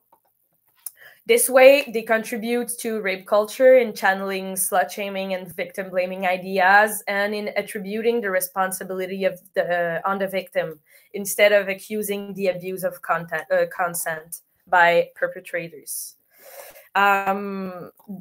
The awareness program identifies sexting as the deviant behavior and use a fear-based approach to preventing sextortion. However, we know that threatening to release intimate images that were consensually shared is only one of the many forms of sextortion. According to our research, it would be safe to say that sextortion is a complex and diverse phenomena situated at the intersection of sexual, psychological, economic, and online violence. Moreover, marginalized individuals based on gender, sexual orientation, skin color, and ethnocultural background are overrepresented as sextortion victims. In this sense, it seems primordial to bring up an intersectional and interdisciplinary approach to stem the many manifestations of sextortion. And it's to explore this challenge and to better understand sextortion that we're happy to welcome our panelists today, which are all professionals that I admire and have contributed to our reflection on sextortion and online sexual violence. So, and without further ado, let me introduce you to our 4 panelists. So first we have Claire Maglin, who's a professor of law at Durham University. Her work evolves around legal response to image-based sexual violence, porn, and online sexual violence. She contributed to the adoption of new law on criminalizing diverse forms of image-based sexual violence, like non-consensual sharing of intimate images. And she's currently working on cyber flashing and the needs to improve laws surrounding it to help victims. We have also Alexa Dodge, who's currently a Donald Hale Family Post Fellow researcher. And she's doing research related to the impact of technology in our society. She's currently analyzing Canadian programs offering non-criminal response to digital form of sexual violence. Her work evolves around distribution of sexual abuse material, the role of digital evidence in police, legal, and social response to non-consensual sharing of intimate images. She's also studies informal, restorative, and legal response to many forms of tech-facilitated sexual violence. We also have Jane Bailey, who's a professor of law at University of Ottawa. Amongst other things, she teaches cyberfeminism and technoprudence. Her work focuses on the impact of emerging technology on equality, privacy, freedom, and multiculturalism. She's an expert on social and cultural impact of the internet and new forms of control. She also works on online harassment and hate and concerns on online behavioral targeting youth. Finally, we have Asia Ethan, who's a social psychologist at the Florida International Institute. She's also the director of the Power, Women, and Relationship Lab, and she's the head of research of the Cyber Civil Rights Initiatives, which work towards understanding and putting an end to non-consensual sharing of intimate images. Once again, thanks you all for being here today. I feel honored to discuss this issue with you guys. So the panel will last approximately an hour, and everyone, you can ask your question at any time in the box dedicated to it on your right. And I'll ask them directly to our guest. So to start, I'd like to hear you about your own definition, conceptualization, and perception of online sextortion, and what makes it so difficult to recognize sextortion as a form of sexual violence in popular thinking.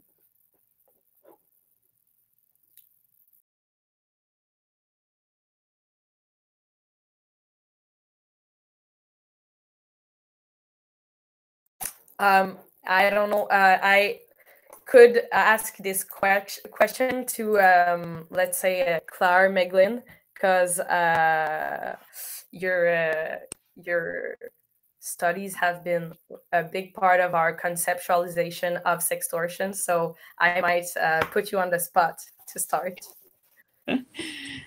Okay, hello. Thank you very much, everyone, and welcome to this seminar. I think it's really important for you to be focusing on sexual extortion today, because it's often an area of the broader field of technology facilitated sexual violence that's not given as much attention. And so I think it's really good for us to focus on this particular area. And it's also very interesting because, as you've already said, it is a very complex and diverse phenomenon. And you've identified some of those challenges, and they're challenges, therefore, for prevention, for policy making, and for law and redress. So, for example, We have sexual extortion, as you say, that involves seeking money from individuals. And then there's sexual extortion seeking further sexual acts or sexual images. But I think the interesting challenge is that it goes beyond that. So you talked about, for example, a number of LGBTQ individuals who might be threatened with their status, with pre-transition images being shared, HIV status. There's then Black and minoritized women who might be threatened in terms of images which show them in, for example, without expected or usual cultural attire or dress. And some of those examples of intimate images more broadly are often not covered by law and policy. And I think that's where this discussion can take us, to a broader recognition of, if you like, intimate image abuse beyond just thinking of it just being used for sexual purposes. So I guess in terms of a definition, I would take a very broad definition around sexual exploitation and intimate image abuse to try and encompass and understand lots of these different features. But I think I've probably said enough for now. I'll let others speak and then we can carry on a discussion. I'll just jump in on the aspect that you asked about regarding not a lot of people not seeing this as a form of sexual violence. And I do think there has been a lot of progress in that area. So I think it's important, especially for people who are impacted by this, to know that there are increasingly a lot of organizations and a lot of people, hopefully in people's lives, that do recognize it as a form of sexual violence. And I know early on when we were talking about this broad range of issues, what we're today calling sextortion, but also issues of non-consensual intimate image distribution, there was this real concern that I know in Australia and that literature, and in Canada here as well, and I'm sure in other places, there was this real concern that because it happens online, that support organizations and judges wouldn't necessarily recognize it as a form of sexual violence or would downplay the harm. And at least in Canada, we're increasingly not seeing that. So I think it's really important to know that, well, there certainly are, we see often with police that they don't understand the nature of these dynamics in some cases and might downplay it. There's also a lot of places that are really understanding this. And in the Canadian case law, I've seen lots of evidence, for instance, that judges are seeing this as a form of sexual violence, are understanding it as very impactful. And so there has been a lot of progress in that area, I would say. So I think that can be comforting for people who are impacted by this, to know that recognition really is spreading. Yeah, maybe I'll jump in as well. I really think thoughtful comments from Claire and Alexa. One thing, the place I went as a lawyer, of course, was to the criminal code, to think about how the criminal code in Canada defines extortion. And there's really, it's very extortion period, which, so it's not tied to sexual violence per se. And it's very broad, right? Everyone commits extortion who, without reasonable justification or excuse and with intent to obtain anything, by threats, accusations, menaces, or violence, induces or attempts to induce any person, whether or not they are threatened, accused, or menaced, or to whom violence is shown, to do anything or cause anything to be done. So that the definition of extortion is extraordinarily broad. And so what's interesting to think about, and I just want to pick up a little bit on what Alexa said, what's interesting to think about, because we do have some developed case law, at least a handful of cases on sextortion in Canada, that are reported, where there does seem to be a recognition of these kinds of acts as sexual violence. The one thing I would want to be really cautious about, though, in terms of criminal law, is that we know there's a whole process before you actually get to a criminal court. And so you have to be believed by the police. The police have to perceive that this is a problem. You probably need to be in a community where you feel you'll be supported. You actually have to think that a criminal legal response is actually going to help you. That's actually what you want.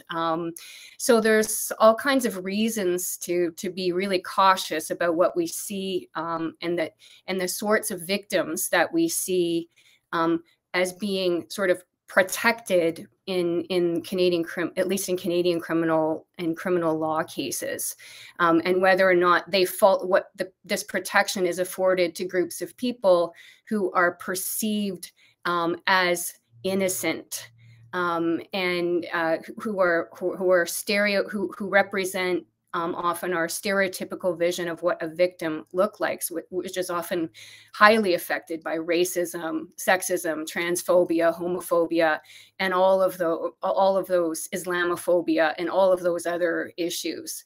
So I just wanted to I thought it might be helpful to contextualize that a little bit, at least from the Canadian perspective. In that sense, I'm pretty curious about what you think would be a great way to bring public and government attention to the issue surrounding sextortion and other type of technology-facilitated sexual violence against not only youth, but adult victims, without reinforcing fears around online sexual practice. Maybe, Asia, I know it's maybe more of your yeah, I'd be happy to pick up there. And based on what the last panelist just said, I'm sorry, I can't see your name. It's Jane. Jane, okay. Based on Jane, what just said, I am thinking about a large study that I did of image-based sexual abuse during COVID. And we looked at deep fakes and sextortion. This was in the US, a very large and diverse sample of people in the US. Deep fakes, sextortion, the distribution of intimate images, even recorded sexual assault. And one thing that I saw so heavily across socioeconomic, across age groups, across gender, across race, was so much victim blaming. Individuals were really blaming themselves in a lot of cases. We asked about, is there anything that you've learned from this? Are there any ways you've grown? Because we were kind of interested in post-traumatic growth. And I was shocked at how many people said, I've learned, to stay away from going online. I've learned not to ever share intimate images again. One individual even said, yeah, I don't have my face anywhere. This person was a victim of deep fakes. And he said, yeah, I've taken my face off of my social media profiles. And it was so sad. They did, of course, experience some genuine post-traumatic growth, including better understanding of intimate partner violence that was happening in their relationship. They did feel empowered, but so much victim blame.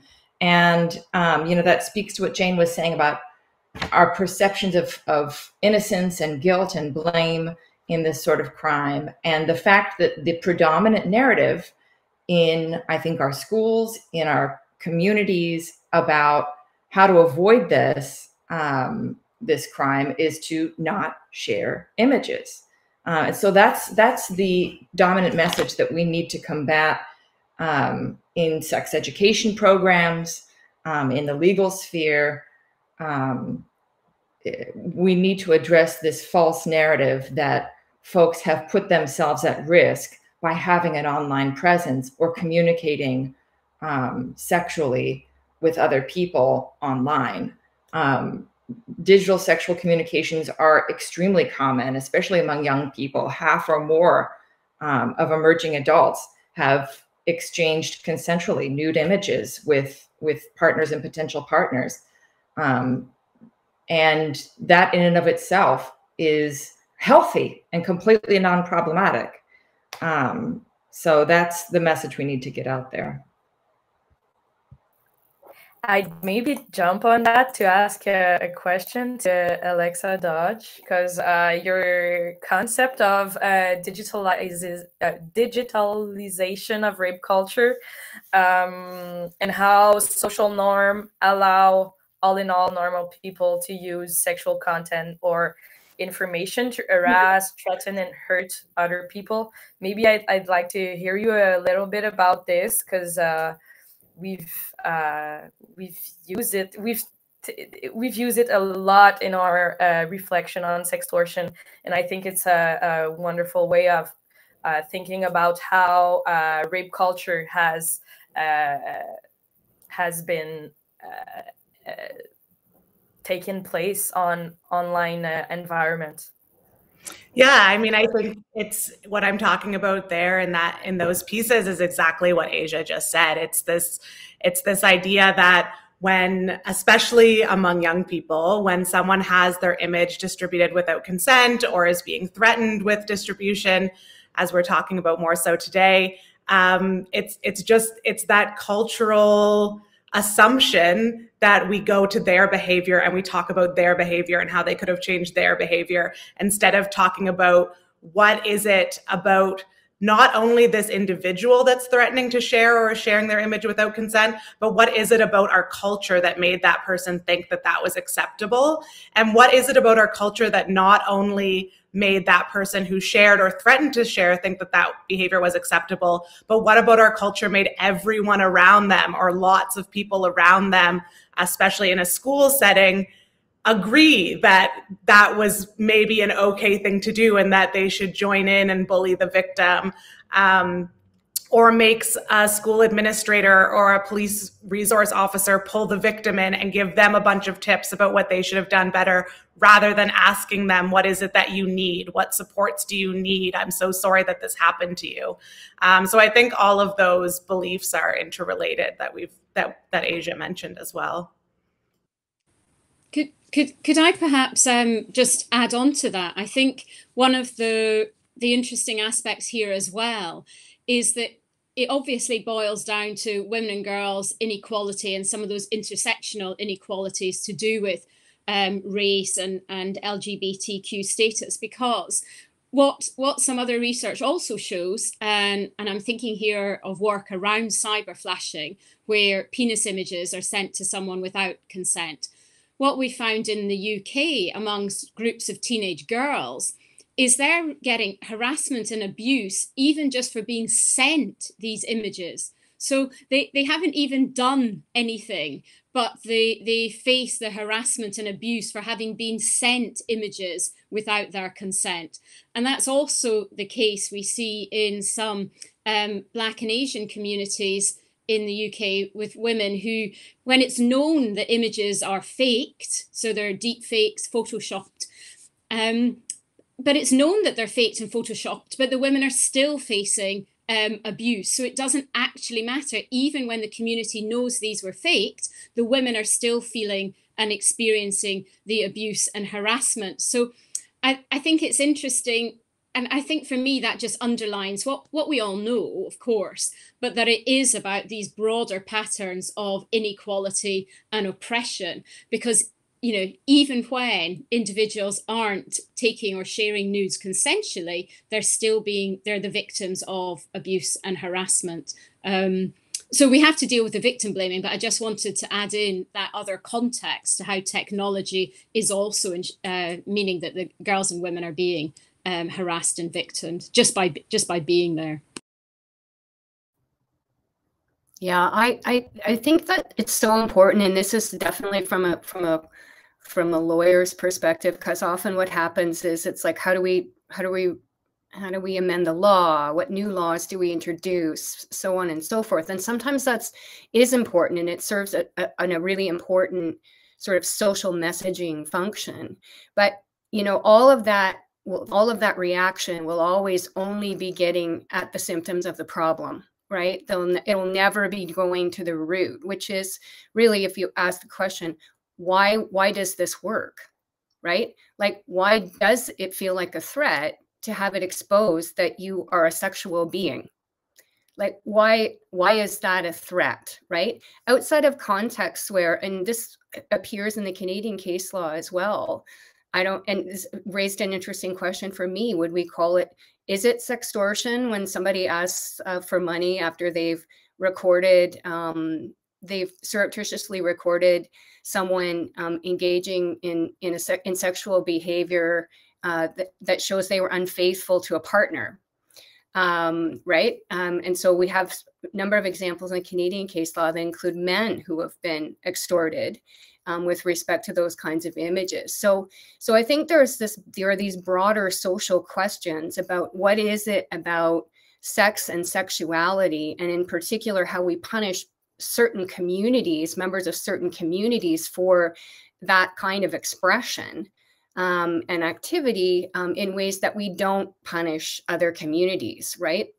For some people, this kind of a threat wouldn't work because it's like, well, who cares? Like, you know, there's no consequence to me of being perceived as a sexual being. In fact, it might be great for my reputation because, you know, I'm, you know, maybe some kind of male stereotypes around, you know, being, you know, the big, you know, the person who's, you know, constantly engaged in conquest and that sort of thing, right? So there's just this massive societal piece that we really need to get at. I'd like to ask, we have a question from the public. So the person is asking, does intersectionality and queer theories help you guys in your work to interpret instance of sextortion? And what can these theories do to help us think and imagine something like an ethics of cybersexuality, free from, let's say, guilt, shame, and blame? And what would that ethics look like or be?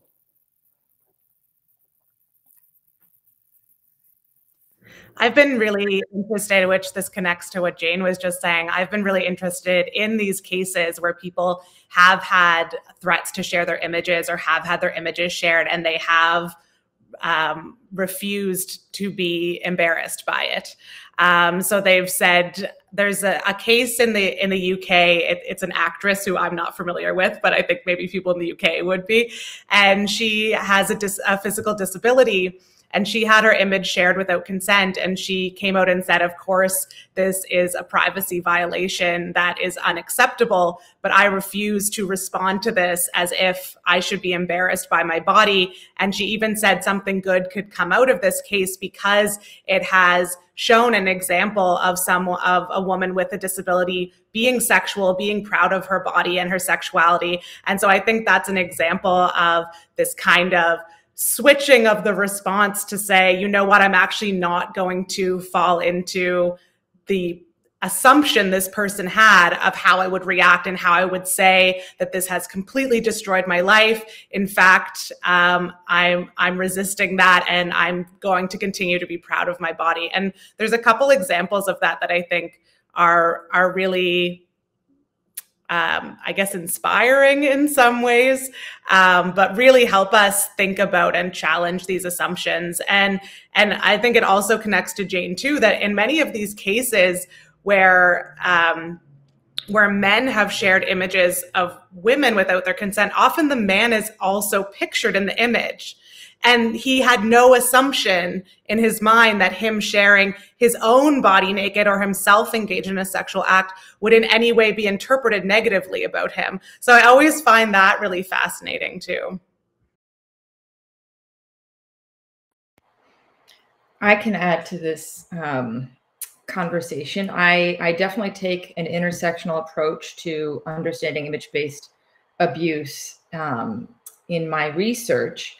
And in general, the research finds that individuals from marginalized racial ethnic backgrounds, LGBTQ individuals, typically women, but not always, suffer more from image-based sexual abuse, including sextortion. One of the findings that I had from this large US study that I just published found that Black and Native women, for example, experience sextortion specifically at a higher rate than white, Hispanic, and Asian women. And this can be understood based on their history of oppression in the US, right? Black and Native individuals have higher levels of trauma, stress, previous experience with intimate partner violence. Both of these communities have experienced historical trauma from slavery, genocide, colonization, right? Unresolved trauma. They both have negative interactions with the legal system, and so potentially less recourse. People may see them as more vulnerable. They also have fewer law enforcement resources in Native communities, right? So getting back to how this is a systemic issue, Black and Native women tend to be lower in income, and so may be caught up in more risky or dangerous situations related to finances, and have fewer coping resources, right? Less access to therapy, less access to financial ways to address these issues. And then there's parallel problems in marginalized communities like substance abuse and mental disorders, which themselves are the result of trauma and poverty and stress. I also think that, you know, in the Native community in the US, there is evidence that Native women in particular are targeted for violence and abuse by non-Natives, because non-Natives cannot be properly prosecuted in Native courts. So we need to support the sovereign right of federally recognized tribes to criminally prosecute non-Native perpetrators. They don't have a lot of recourse there. So it's all these structural intersectional issues that affect people's vulnerability to this crime, and also the how the crime affects them, right? The consequences. So in this same study, I found that men during COVID in the US reported higher levels of sextortion than women. But that doesn't mean that the consequences of the sextortion weren't worse for the women, for reasons that the other panelists have already articulated. I'd like to jump on that statement because study on incidents of sextortion shows conflicting statistics when it comes to the gender vulnerabilities to sextortion. Do you have like reflection on what kinds of sextortion may target different gender identities, and why and how? Because there's so many conflicting statistics on this subject.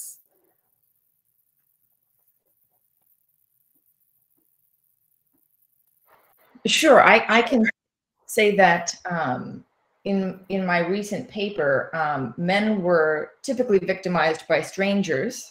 So that could be a result of,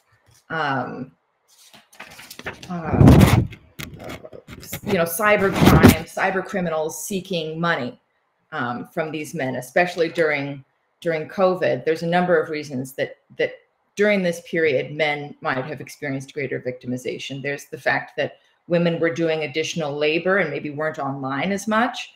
There's the fact that men have lower thresholds for dating and mating, and may have gotten involved in more what's the word I'm looking for? More dating fakers or criminals. There's the fact that men have a higher income and so might be better targets for financial sextortion because they have the money. So, you know, and that was during COVID, and I don't know, you know, if I was to run this study again now, if I'd find the same results in terms of the gender rates of sextortion. We'll get over the gender dynamics more. Over that, we have most studies on sextortion and tech-facilitated violence that states that LGBTQ+ person and members of ethnocultural diversity are more likely to experience sextortion. We have talked about this already. Considering that, how can we adopt an intersectional thinking in our answer to sextortion, and what are the barriers maybe to bring up that kind of intersectional approach? Maybe I know Jane Bailey is kind of an expert on the question, so. I don't know if I'm an expert on that question, but I have thoughts on it. To me, I mean, we've been working with young people for a number of years around a number of these issues and related issues. And I think that the thing that I think we say most frequently when we're asked about this, especially by policymakers, is really how incredibly important it is that affected communities, disparately affected communities, are actually engaged in a meaningful way in the processes that decide where, if there were to be state resources that were going to be put forward, where should those resources go? Because we frequently hear, you know, a lot of people don't want to engage with the legal system, and this is especially true for members of marginalized communities who have had really extremely bad experiences with the criminal justice system, far more likely to be targeted for penalty by it than to be offered protection by it.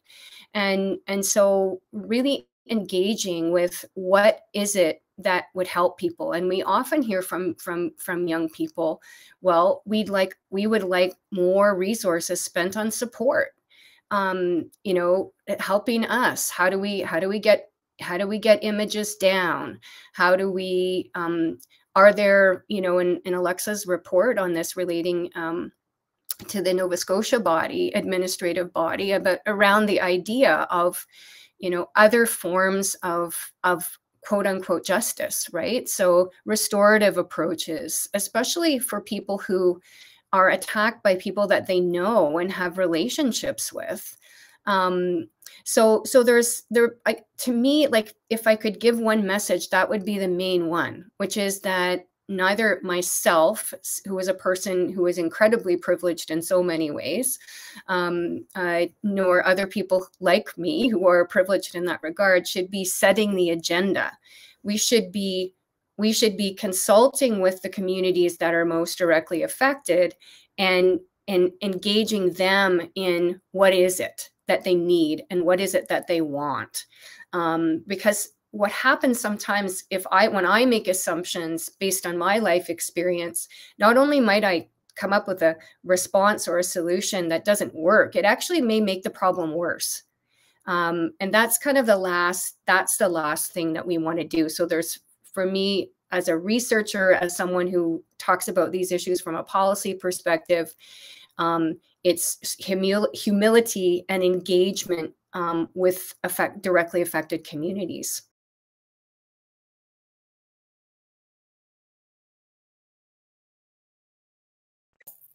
I can jump in to say that. Oh yeah. Oh, sorry. To say that we've seen that a lot in the school context in Canada too. That I think, like Jane is saying, some of this framing of the way to respond to this must always be the law has actually had really negative impacts in schools, where a lot of the time now, young people, when they're being extorted or coerced, or their images are shared without consent, they're doing everything they can to try to deal with it within their peer group, because they're getting the message that if you bring this to an adult, it's going to become a criminal law issue. And the last thing they want is for it to get pulled through this long process where police are coming in and talking to them and potentially shaming them, or they're having to sit in a courtroom and listen about their nude images with their parents sitting beside them and all of this. They need to hear, and they need to have available to them alternative options. And it needs to be clear to them that they won't be forced to engage in a criminal response if that's not what's right for them. And in Canada right now, it's very, as Jane mentioned, in Nova Scotia, we do have partially effective alternative body for people who are dealing with these kinds of issues that they can go to and get support outside of the criminal justice system. But in most regions of Canada, there isn't an alternative option. So that's something that I also think is incredibly important to work with, especially when we're thinking about, I mean, in general, we're hearing that victims, the vast majority of victims, are not interested in a criminal response, but that's especially seeming to be true in marginalized communities. Like, we know that LGBTQ people are hugely disproportionately affected. That has consistently been found across different nations, and yet we see them coming up very rarely in criminal case law. So we need alternative options, especially for these communities that are clearly not using the criminal options available to them. And that could be because they're not interested in them for multiple reasons, or because there are barriers to them accessing those options. I'd like maybe to hear you guys on what could be the alternative to criminal justice in case of sextortion on diverse identities.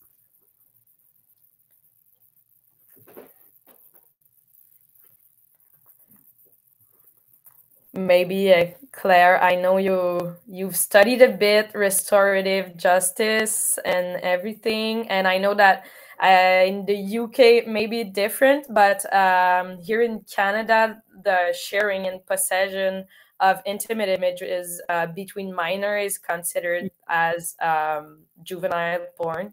And someone in the public was asking, how can we walk away from that discourse and answer the non-consensual sharing of intimate images content? And is it possible? Like, what are the issues surrounding that? Yes, thank you. There are a lot of complications in criminal laws in the UK as well for under 18s.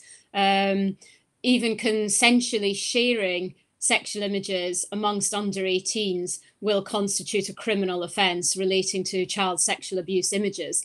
And of course, what that does is that hinders and prevents anyone feeling able to talk about, even when they're coerced to send images, because they may also be committing a criminal offence by having had them or by having shared them. I do think it's an important thing that legal systems need to tackle and challenge. I think it's very difficult to speak to young people about consent when you're still criminalizing consensual conduct. The two just don't work together. So I think there's definitely work to be done there. In terms of the under 18s as well, the issues Alexa was talking about with the criminal justice system, certainly young people do have this fear about seeking any official type of support, because what happens certainly in many UK schools is that it's the rules from schools are like, as soon as anything touching sexual violence is mentioned, it's like police, and there's almost no room even in the schools. The schools don't have the leeway to be able to act in ways that might be thought to be more restorative, more educational in the light of what's happening, and that's a real barrier, I think, to better education and better understanding, because in some of these situations, what's needed is, sitting down with groups of young people to discuss these issues, to talk about the harms, to talk about what's happened, to talk about, because sometimes these are difficult boundaries, not to simply call in the police as if it's an either or situation. On the restorative justice, I'll just say a couple of general points, because I think it's others like Alexa who's done the detailed work on that in this particular context. I have done some work around restorative justice and victims of sexual violence a number of years ago now, and it was trying to broaden that discussion of what constitutes justice for victims of sexual violence. So, raising awareness that victims often want more than a criminal justice intervention, Some do, but they often want more than a criminal justice intervention, and that could be forms of restorative justice, depending on the circumstances. But I haven't worked on that particular theme in this area around sextortion and image-based abuse, which I know others have.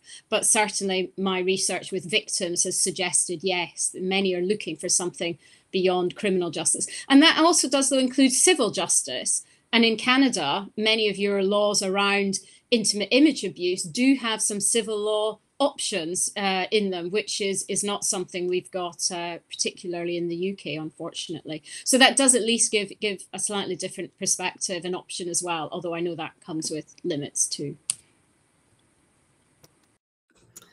Yeah, part of the restorative approach that I've talked about a bit in my work includes looking at the harms that are caused in a really holistic way, and then not assuming what harms are the most important to a particular victim and what responses a particular victim will want. So in the youth context, for instance, often, and this is true in the adult context as well, it might have actually been Claire that found this in some of your research. One of the main concerns of youth victims and adult victims is the shame that they feel when their parents find out that they consensually shared an image, or this fear that their parents or their loved ones are going to see the image and judge them or think differently about them.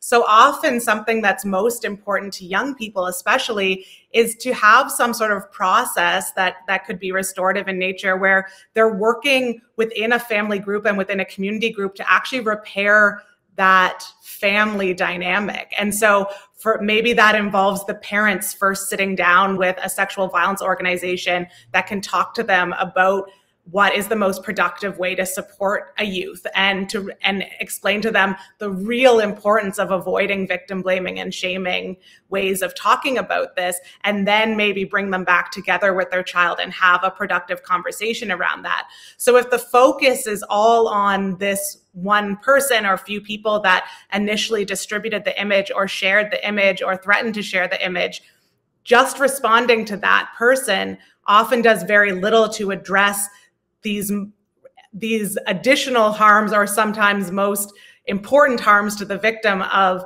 fixing that relationship with family or addressing a school culture where people are responding with victim blaming and shaming rather than responding with support. So there's lots of ways that a restorative response can look at that more holistic picture, and then in an ongoing way try to change cultures. Interpersonal cultures as well as systems cultures. So I've been doing some work just starting to learn about the amazing restorative work that's happening here in Nova Scotia, led largely by Jennifer Llewellyn at the law school here. And she talks a lot about how our restorative responses need to not only respond to those interpersonal dynamics, but also then look at the systems level. So what about your school culture? What about your school policies are actually sending the message that sexism is okay, or that it's okay to shame people in this way? So don't stop at just looking at those students that shared nude images without consent, but also look at how your policies might be supporting that. So it's really interesting work that I feel like I'm just starting to dive into, but there's lots there to work with.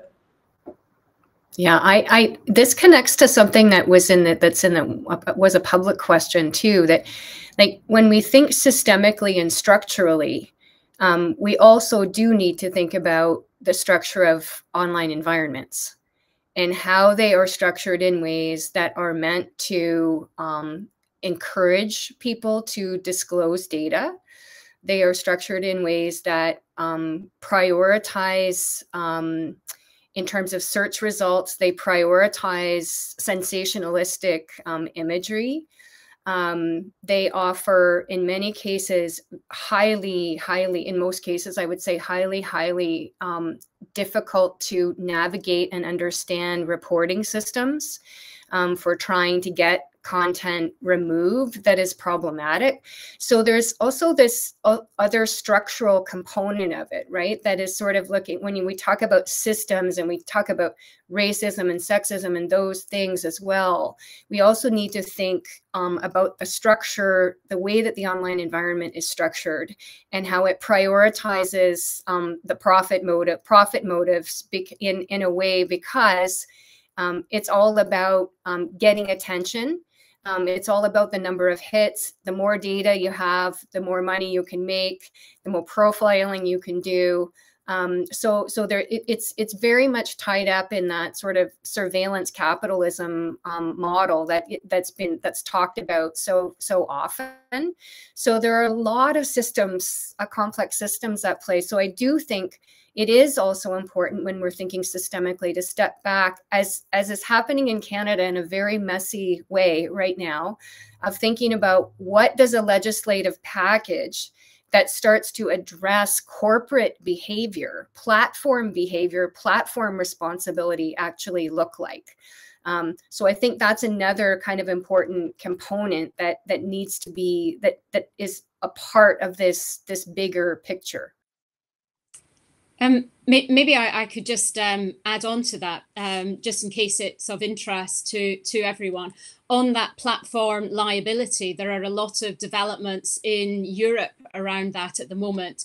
The European Union has just adopted what's called a Digital Services Act, which does impose new obligations on the large social media and internet companies, and is targeted at what you describe as those systems and processes around their chosen algorithms, etc.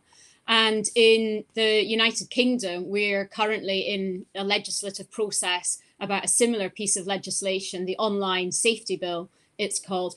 And that too is targeting the systems and processes of these companies. So, I mean, my sense with both of these is, we could get quite positive and excited about it. They do have real potential to actually prevent a lot of these forms of abuse if we put in the correct systems, processes, and algorithms to prevent it. The challenge we're facing in these legislative contexts is actually getting the proper recognition that violence against women and girls and intersectionality around marginalized communities is what they need to be thinking about, these companies. So getting that mandated, but there is real potential. I think that is a positive step forward. It's probably not going to be something that you'll see in all jurisdictions, but it's certainly going to be something that's happening. Well, it is already adopted in the European Union, and it's going to be soon adopted in the UK. And so it'll be interesting to see how that actually works. It's got possibility. It really does. Well, talking about the online safety bills, the UK government just announced that cyber flashing, the sending of unsolicited intimate images, would be criminalized. While this is an advancement in recognizing that online sexual violence should be treated as seriously as in-person violence, this law is really consent oriented, and if not, how can we bring up to the attention of the lawmakers and the big enterprise and big data enterprise? How can we work toward a paradigm shift into the importance of consent and a sex-positive response to preventing online sexual violence, instead of maybe having a sex-negative view on the subject and reinforcing some rape culture belief, such as victim blaming, let's say.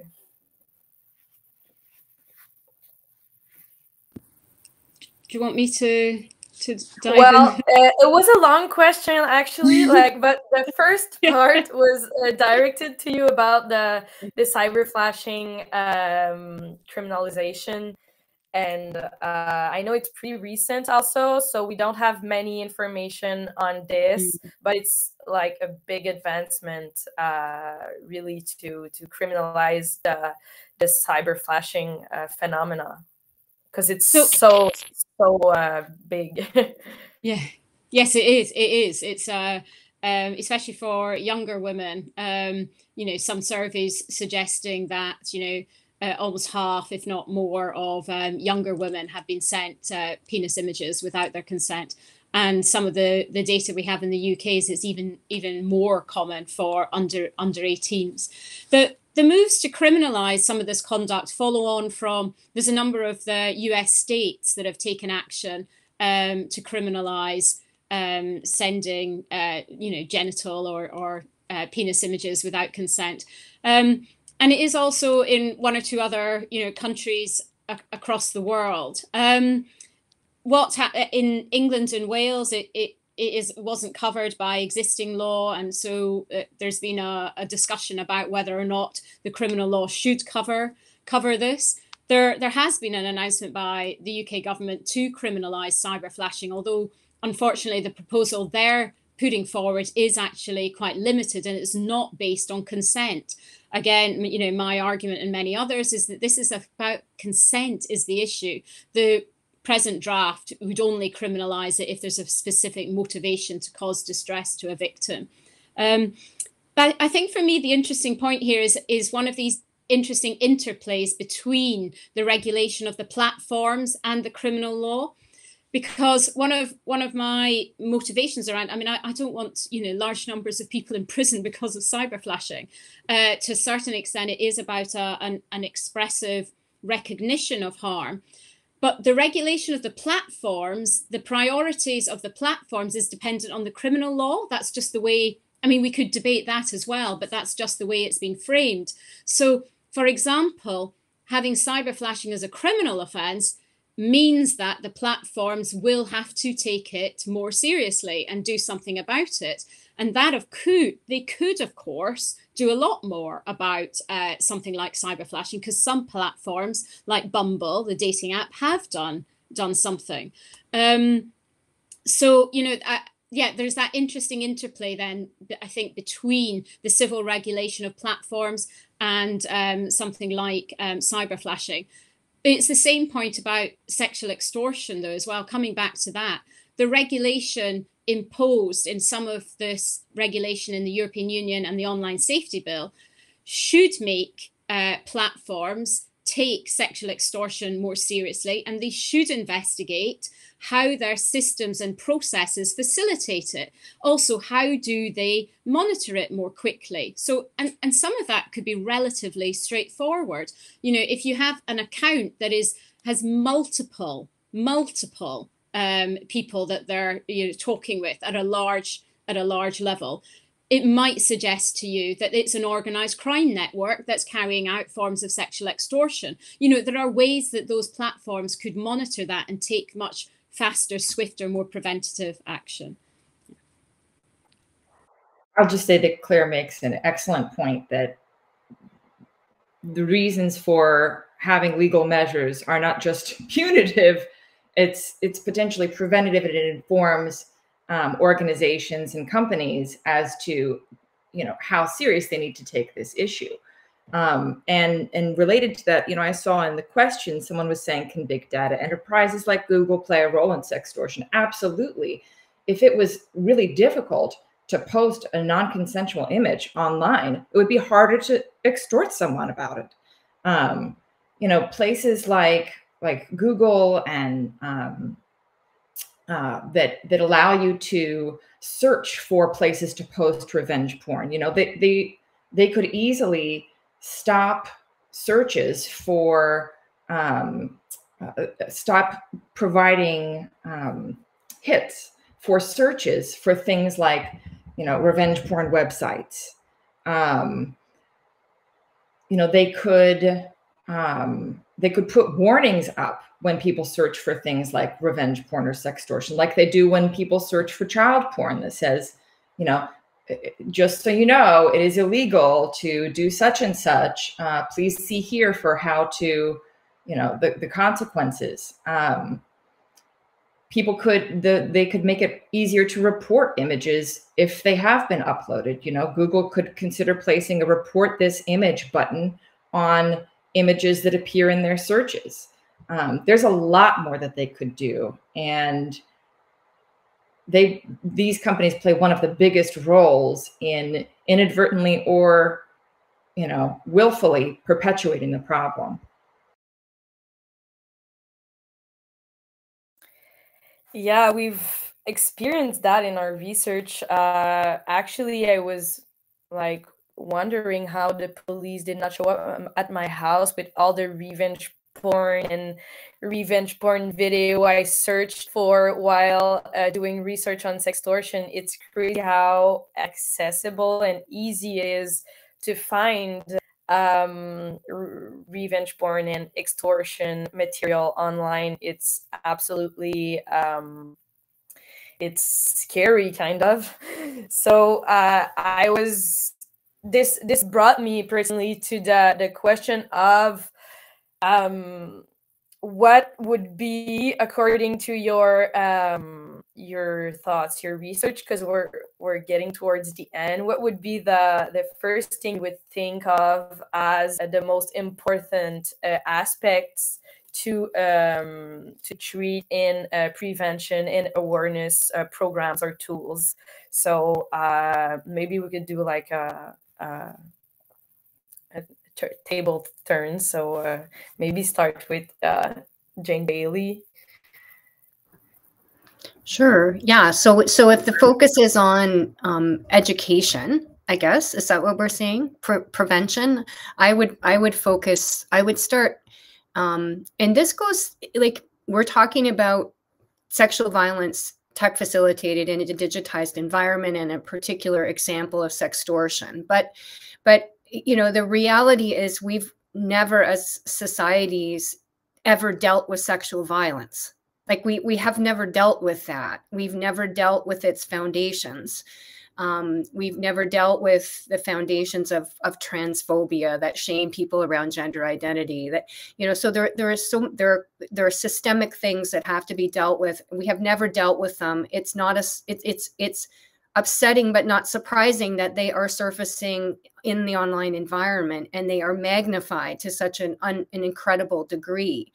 But so to me, and I've been an advocate of this for a long time, you know, I think, you know, if we have public school systems, we should have education. We should have educational initiatives that talk about rights and responsibilities, and that focus on these systemic issues to help kids understand what their rights are and what their obligations are with respect to other people. So I think a human rights-based education that starts young is of fundamental importance.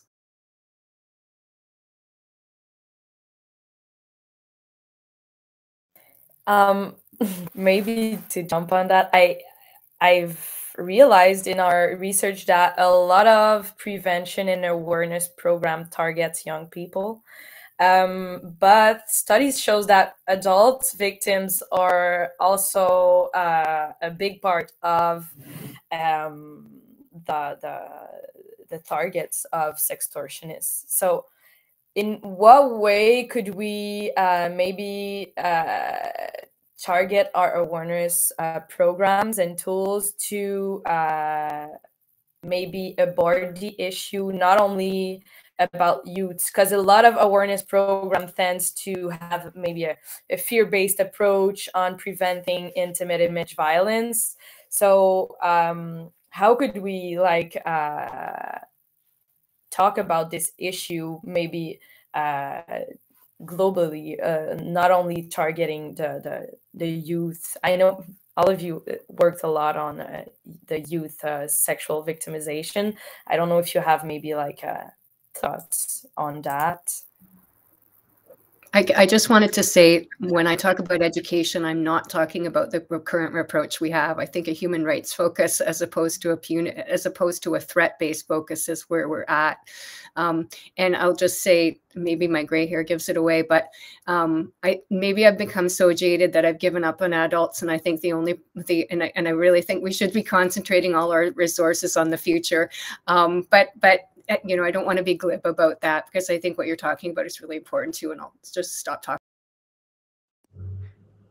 I was going to say, and this is about youth, but I was going to say that it is really important for adults to confront their own discriminatory beliefs and their own assumptions that they carry around shame and sexuality and all of these things before they can educate young people. So a lot of the times that we have these people educating young people, they're people who haven't actually confronted those issues within themselves. And that's why I think when I was living in Ottawa, where I volunteered a bit with Planned Parenthood Ottawa, and they were doing amazing work with youth and adults on providing really non-judgmental sexual education that included these kinds of conversations. And I think it's so important to think about who is having these conversations, because they are like the Planned Parenthood folks are a rare example of people who are able to provide this education in a really impactful, non-judgmental way.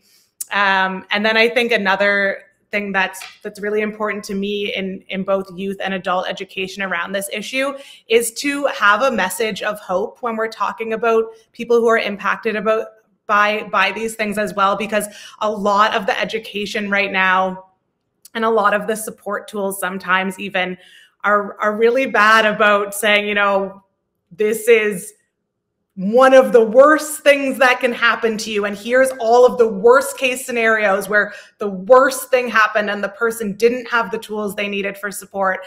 And I think we really have to think about how to both, you know, provide realistic evidence and experiences, but also provide people with stories about people who have overcome this, people who have had people in their lives that are supportive. And what does that look like if you're going to talk to youth, especially about the worst case scenario cases where someone has taken their own life, for instance, in response to these kinds of things happening to them, you need to then say, what could have happened differently in that case to make it go differently? What if, when that image of someone was shared without consent, instead of their peers starting to bully them, what if all their peers went, oh my God, I'm so sorry that happened to you. How can we help you get that down? How can we make sure that guy who shared your image knows that, like, no one is okay with that here, and that we're all going to have an issue with him until he figures out that what he did was wrong and corrects it to the best of his ability. So I think it's so important to, especially when we're talking to youth, but when we're talking to everyone, to talk about the fact that these responses are changeable. There is a future where this is seen as victimization and where people aren't shamed or blamed for their experiences. Well, we're getting towards the end. So to close, we have, I don't know if it's an audience question, but we have here a question about what are your hopes for the future, and what you feel inspired to do right now to battle intimate image, sexual violence, and sextortion. Asia Eaton, maybe we could hear you about the protection factors against extortion. I know some people were wondering about that, and how to shift culture. You know, I worry about focusing on protective factors insofar as, some of these are out of people's control. Some of it just has to do with privilege, like access to education on how to use information and communication technologies. I would focus more on features of the perpetrators. I think there's a lot of work to be done on addressing perpetrators, which folks have talked about, is, their willingness to do this, and how that stems from rape culture. So I think there's a big focus on perpetrators and deterrence. Restorative justice approaches to the issue of sextortion and other forms of image-based sexual abuse is on the horizon. I don't know much about it, but it's worked very well in other domains, and it's, you know, a victim-centered, trauma-informed approach.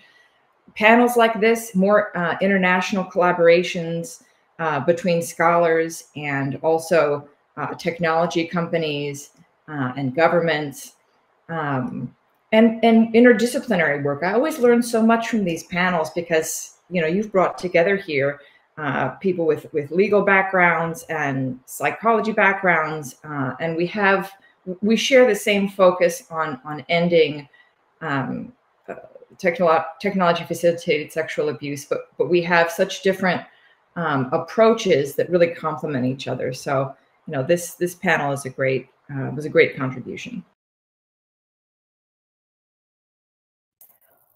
Well, for sure, it's the goal of this day to bring up all of your knowledge to find ways to better prevent and talk about sextortion in general public, because what our exploratory studies has shown is that there's so much to be done, and we've talked about this.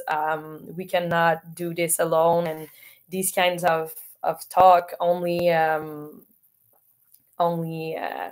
bring up solutions, but yeah, there's it's a problem that we don't exactly know from which side to grab. So yeah, thank you all for being here today.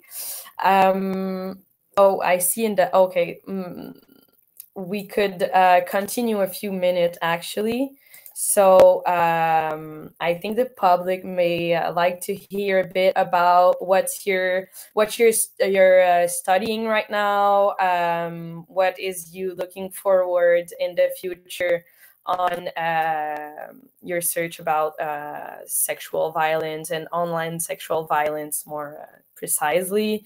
Well, Ejaitan just talked about this. Maybe Alexa Dodge could talk to us a bit, and we'll do a I somewhat recently now, I guess it was a while ago now, put out a report that Jane mentioned earlier on the CyberScan unit. So I'm just still working on journal articles out of that, but the CyberScan unit is an alternative response mechanism run out of Nova Scotia to technology facilitated forms of violence and bullying. So it's certainly not perfect, but I think it gives us a really good start to start talking about what works and what doesn't, and how to make better options.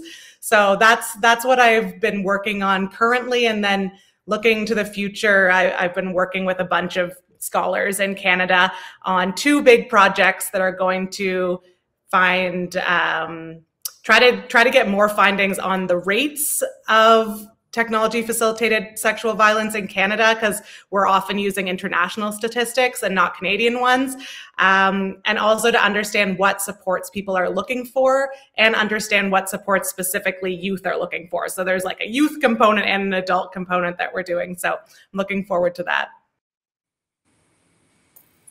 Very interesting. Claire, what about you and your future project? I guess like others, my focus at the moment is around the internet platform regulation.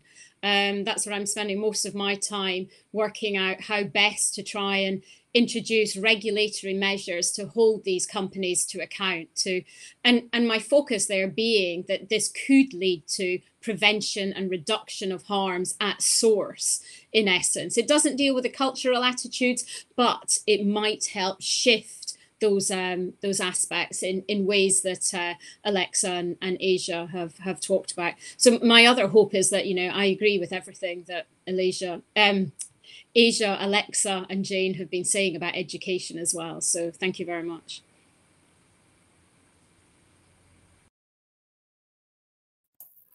Well, we'll finish with Jane Bailey on, I don't know if you have a current research on the go or plan for the future. Yeah, so I'm currently co-leading a project called the Equality Project that is focused on young people's experiences in online environments. And we take a very broad perspective looking at how their experiences, especially relating to privacy and equality. So we've got a youth summit coming up in October where we're going to engage youth directly with policymakers, in that particular case on the issue of education technologies and the privacy and equality implications of those.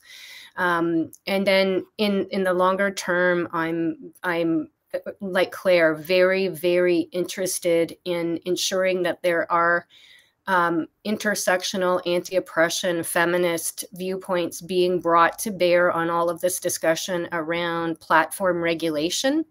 And so that's something that I have been and will be engaged in, because Canada's really embarking in a big way on that. If the promises the government has made so far are actually carried through with.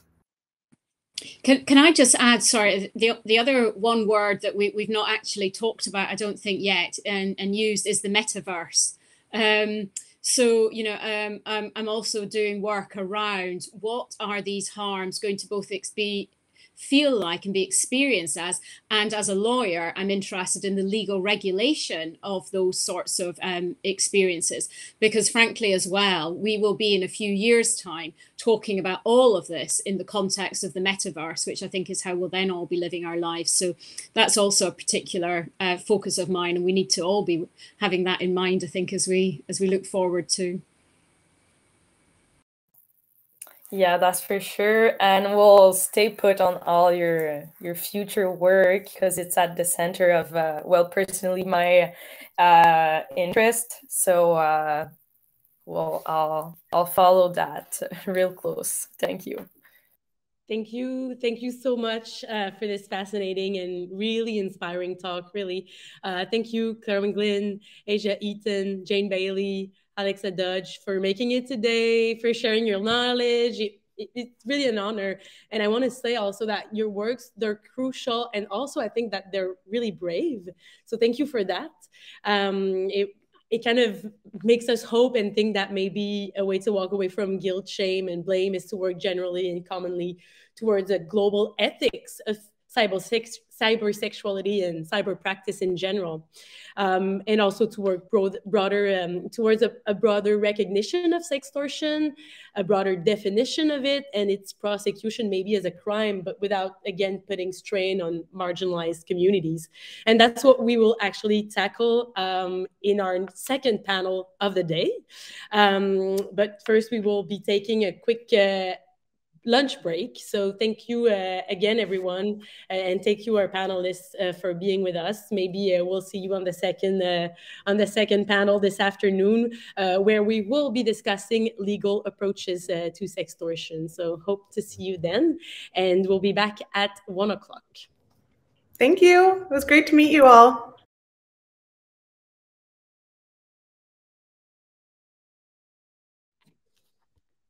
Hello, welcome back, everyone.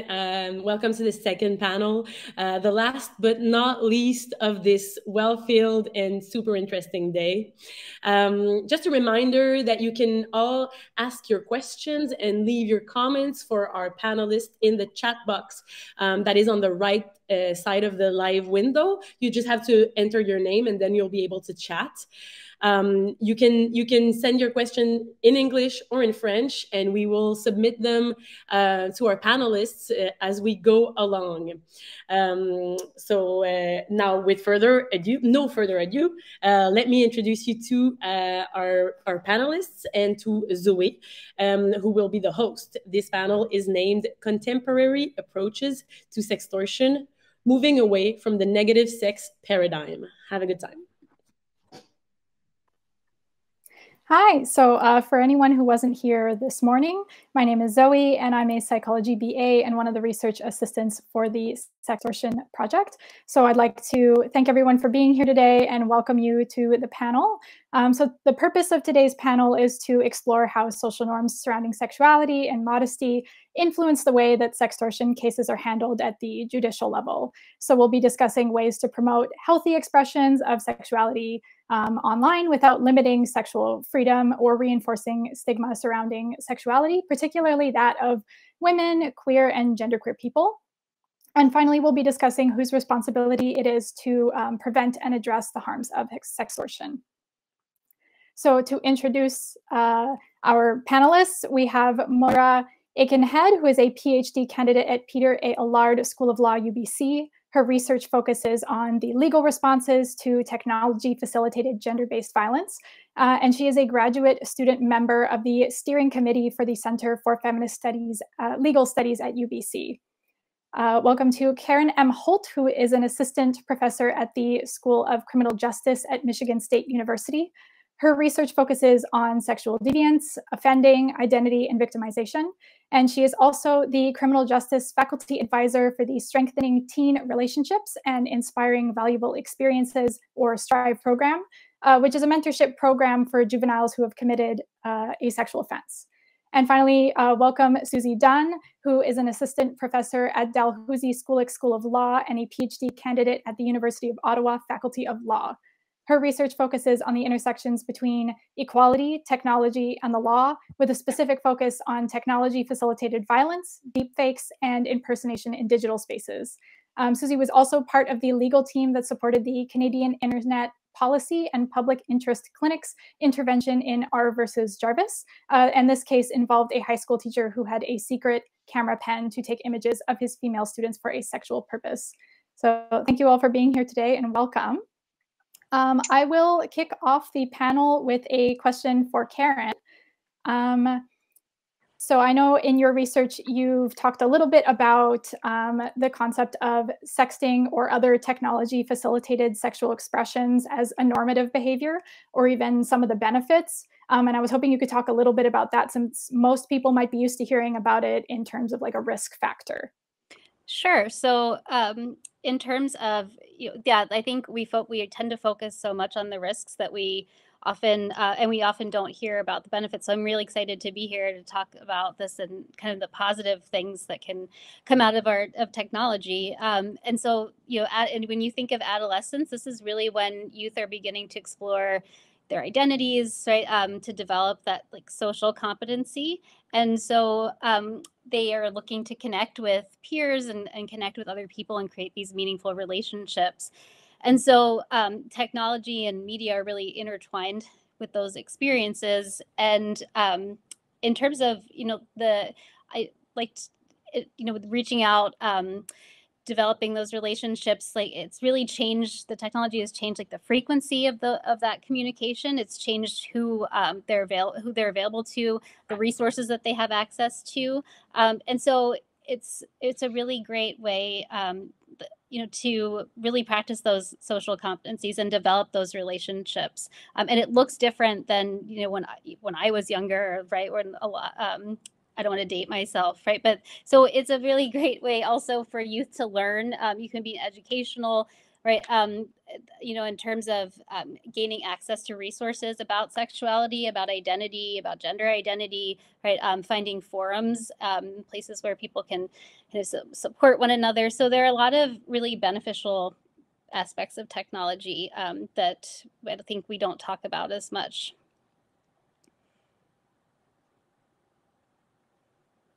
Yeah, and I think thinking about the positive side of things, in the same way that we think about physical sexual experiences, we need to think about it similarly to technological sexual experiences, where you can have extraordinary, positive, healthy sexual experiences in physical spaces, just in the same way that you can have very healthy, positive sexual experiences in digital spaces. And there's research that backs this up that shows, in healthy relationships, using sexting and sharing of sexual images can really amplify the positivity of someone's sex life. There's a lot of positive uses of it. And then I think as young people are exploring their sexuality, there's lots of ways that technology can help that. And some of what, Karen was talking about, you think about the early days of Tumblr, and Tumblr used to be one of the resources where you could go if you wanted to look for, non-heteronormative images of sexual experiences. And for some people, the internet was the first place where they could see their individual lived experiences and desires expressed.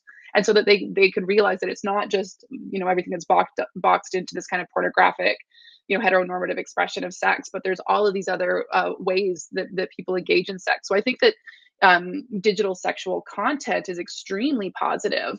And then we need to separate positive sexual digital content and positive sexual digital experiences from abuse and harm. They're different things. And I think they often get confused with each other in a way that sometimes the solution, and this is exactly kind of what happened with Tumblr, was to say, because there's some problematic sexual content in these spaces, that we should just remove it all, which I don't think is a good balance when we're thinking about how to move forward in digital spaces and sexual expression. Yeah, and I also think that trying to separate out sort of technology facilitated sexual expression from non-tech facilitated sexual expression is also just going to become impossible going forwards. Like, tech is so involved in our relationships now. Like, my research is on tech facilitated intimate partner violence, but even looking at, in healthy relationships, it's because how we communicate with our partners, both just, in a day-to-day way and also sexually. And so it's just something that I think trying to parse it out, especially for this, these generations that are growing up with handheld digital internet equipped devices with cameras on them. I mean, there's just going to be no point in talking about whether sexting is an inherently good or inherently bad behavior anymore, because as Susie mentioned, some experiences are going to be great and some are going to be not great. But to try to put out a message that it's something that should be avoided or is inherently risky or harmful is just not going to jive with reality anymore, because it's just such an inherent part of every intimate relationship for young people and older people as well. So my next question is directed at both Moira and Susie, but Karen, you might be able to speak to this maybe in the US context. In your opinion, are people's rights to share intimate content on their terms, so to their chosen audience, fully protected under the law? And if not, where might some of the limitations to this protection be? Moira, I think you should start on that one.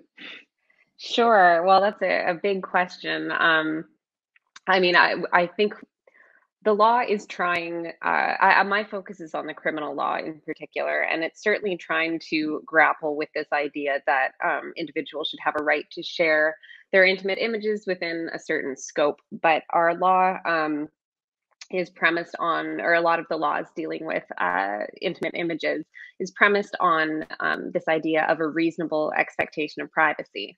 And that's a really complicated issue when we're talking about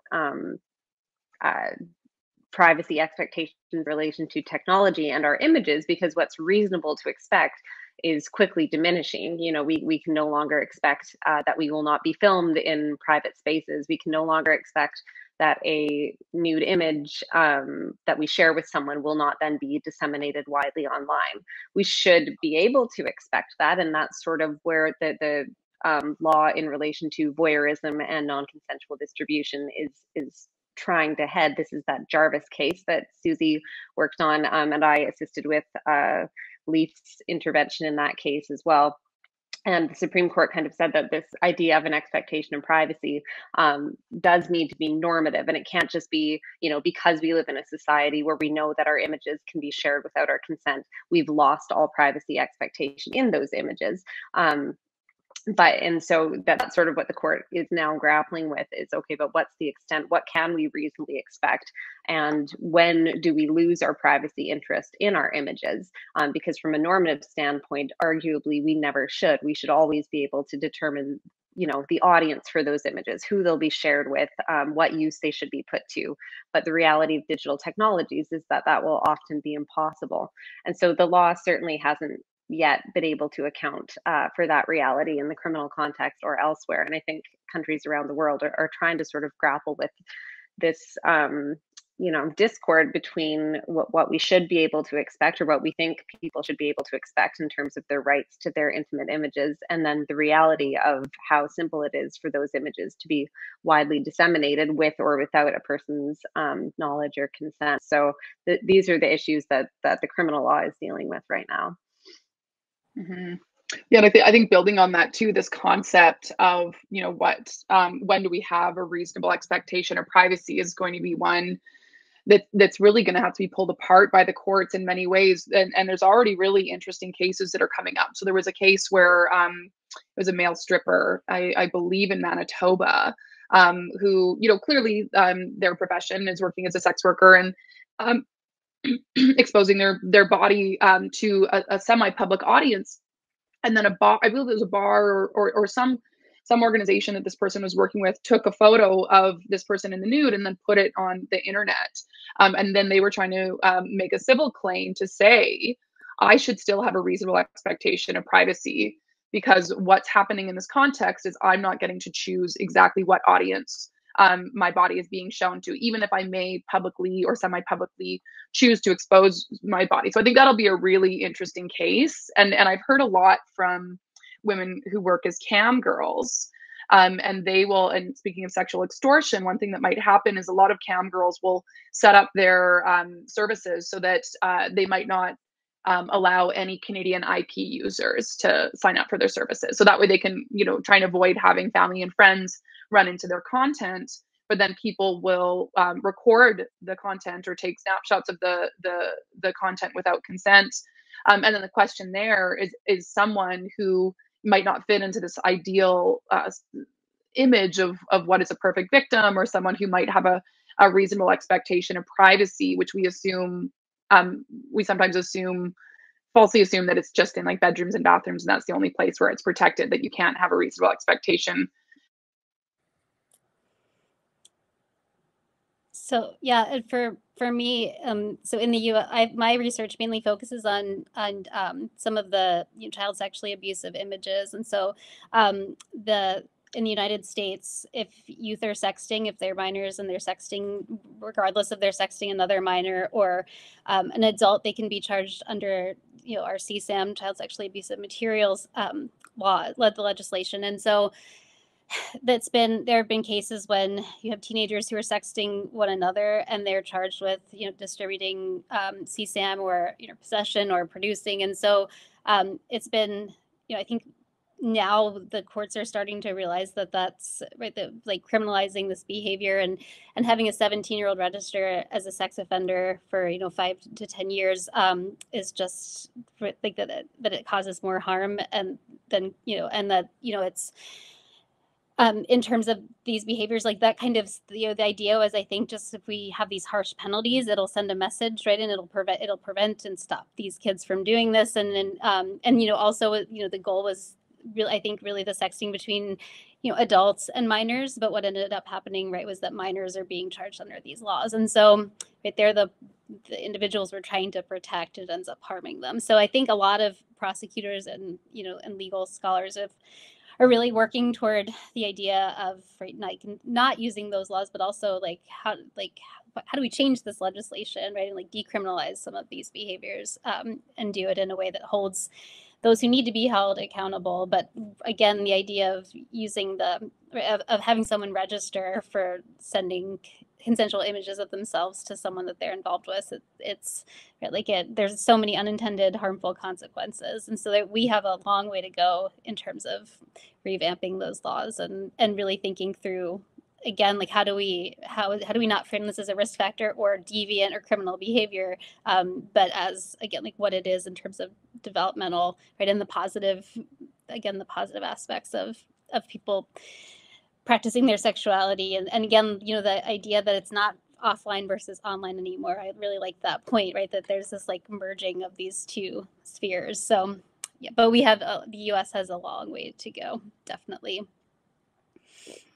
Well, and in Canada on that point, there's some confusion right now, because we also have, they're still called the child pornography provisions here, and we also have this non-consensual distribution of intimate image provision, and these both are operational, and part of the when there were discussions about non-consensual distribution of intimate images, it's like, okay, is this going to apply in relation to young people? And it's being found that it is, when we're talking about, you know, non-consensually distributing images. But the child pornography laws, the way they're written, they still also could technically apply. And there was a lot of concern that this is something that young people are going to be charged with child pornography offenses for sexting behaviors, you know, consensual sexting, because they're technically sharing child pornography materials. And while there are exceptions carved out by the Supreme Court of Canada, the law is still unclear, and it's something that we need to clarify, because we have these two sort of tracks that work in tandem and target similar behaviors. And right now, it's not clear if you have an image of a young person that's distributed non-consensually. It's not clear whether child pornography provisions or non-consensual distribution provisions will apply. And that lack of clarity is very concerning, because, you know, people need to know what they are at risk of in relation to these behaviors, in terms of potentially facing much more severe criminal charges in relation to the child pornography provisions. So yeah, there's a lack of clarity in that area in Canada as well. And it's just so clear that consensual sexting between young people should not be the target of any of this legislation. And I think that that's the key point, is that we need to separate this idea of consensual and non-consensual, just like we do with sex crimes generally. You know, when we're talking about sexual behavior, if it's consensual, that's the model we use to say that it's something that we want to support as a society, or it's certainly not criminalized. And then when it passes that line to non-consensual, that's where we have a harm, and that's where we're in Canada involving the criminal law. So yeah, there's a lack of clarity around that as well in Canada. But so far there have not been a lot of cases of young people being charged criminally for consensual sexting behaviors, thankfully. Yeah, and one other quick point on that. I think that's one issue that comes up with education in Canada. Because I think in education in Canada, there are often people who are educating people, young people in high schools and schools. They're saying, if you share sexting images, you're going to get charged with child pornography and you're going to be a sex offender. But the reality is that happens very rarely in Canada, which again, when we're thinking about sextortion and some of the issues that come up with young people not wanting to ask adults for help, part of it is because of that messaging, that they're fearful that they're going to get charged with child pornography. And in reality, that's not what's happening in Canada. It's very rare that that's happening in Canada. You know, if anything, there might be some non-consensual distribution, but a lot of the messaging that I think young people are getting is that if you do this, you're a child pornographer. And I think that's really inappropriate messaging to give to young people. Susie, this next question is for you. With the advent of Photoshop and deepfake technology, cyberstalking, creep shots, is it reasonable to assume that anyone can take actions or that it's within their power to completely prevent themselves from becoming the target of any form of extortion? You know, again, I think that's putting a lot of weight on individuals in the same way that, you know, can we ever prevent ourselves fully from any forms of sexual violence? No, like we can't. We live in a society that normalizes sexual violence, where sexual violence is perpetrated against a lot of people. I think that that it's a challenge, you know, because essentially there's this abstinence view that says the best way for us to avoid being deep faked or having our images photoshopped or avoid sexual extortion is essentially not to exist on the internet. And that's one of the biggest problems with online abuse, is that that's the messaging that a lot of people are getting, is that unless you fit in this very stereotypical box and are perfectly not at risk, then you shouldn't be on the internet. So I think we should really be avoiding a lot of that language around, you know, what can people do? Because essentially there's not a lot you can do other than change perpetrators' behaviors. And then if content is posted online, have really good avenues that will get content taken down quickly.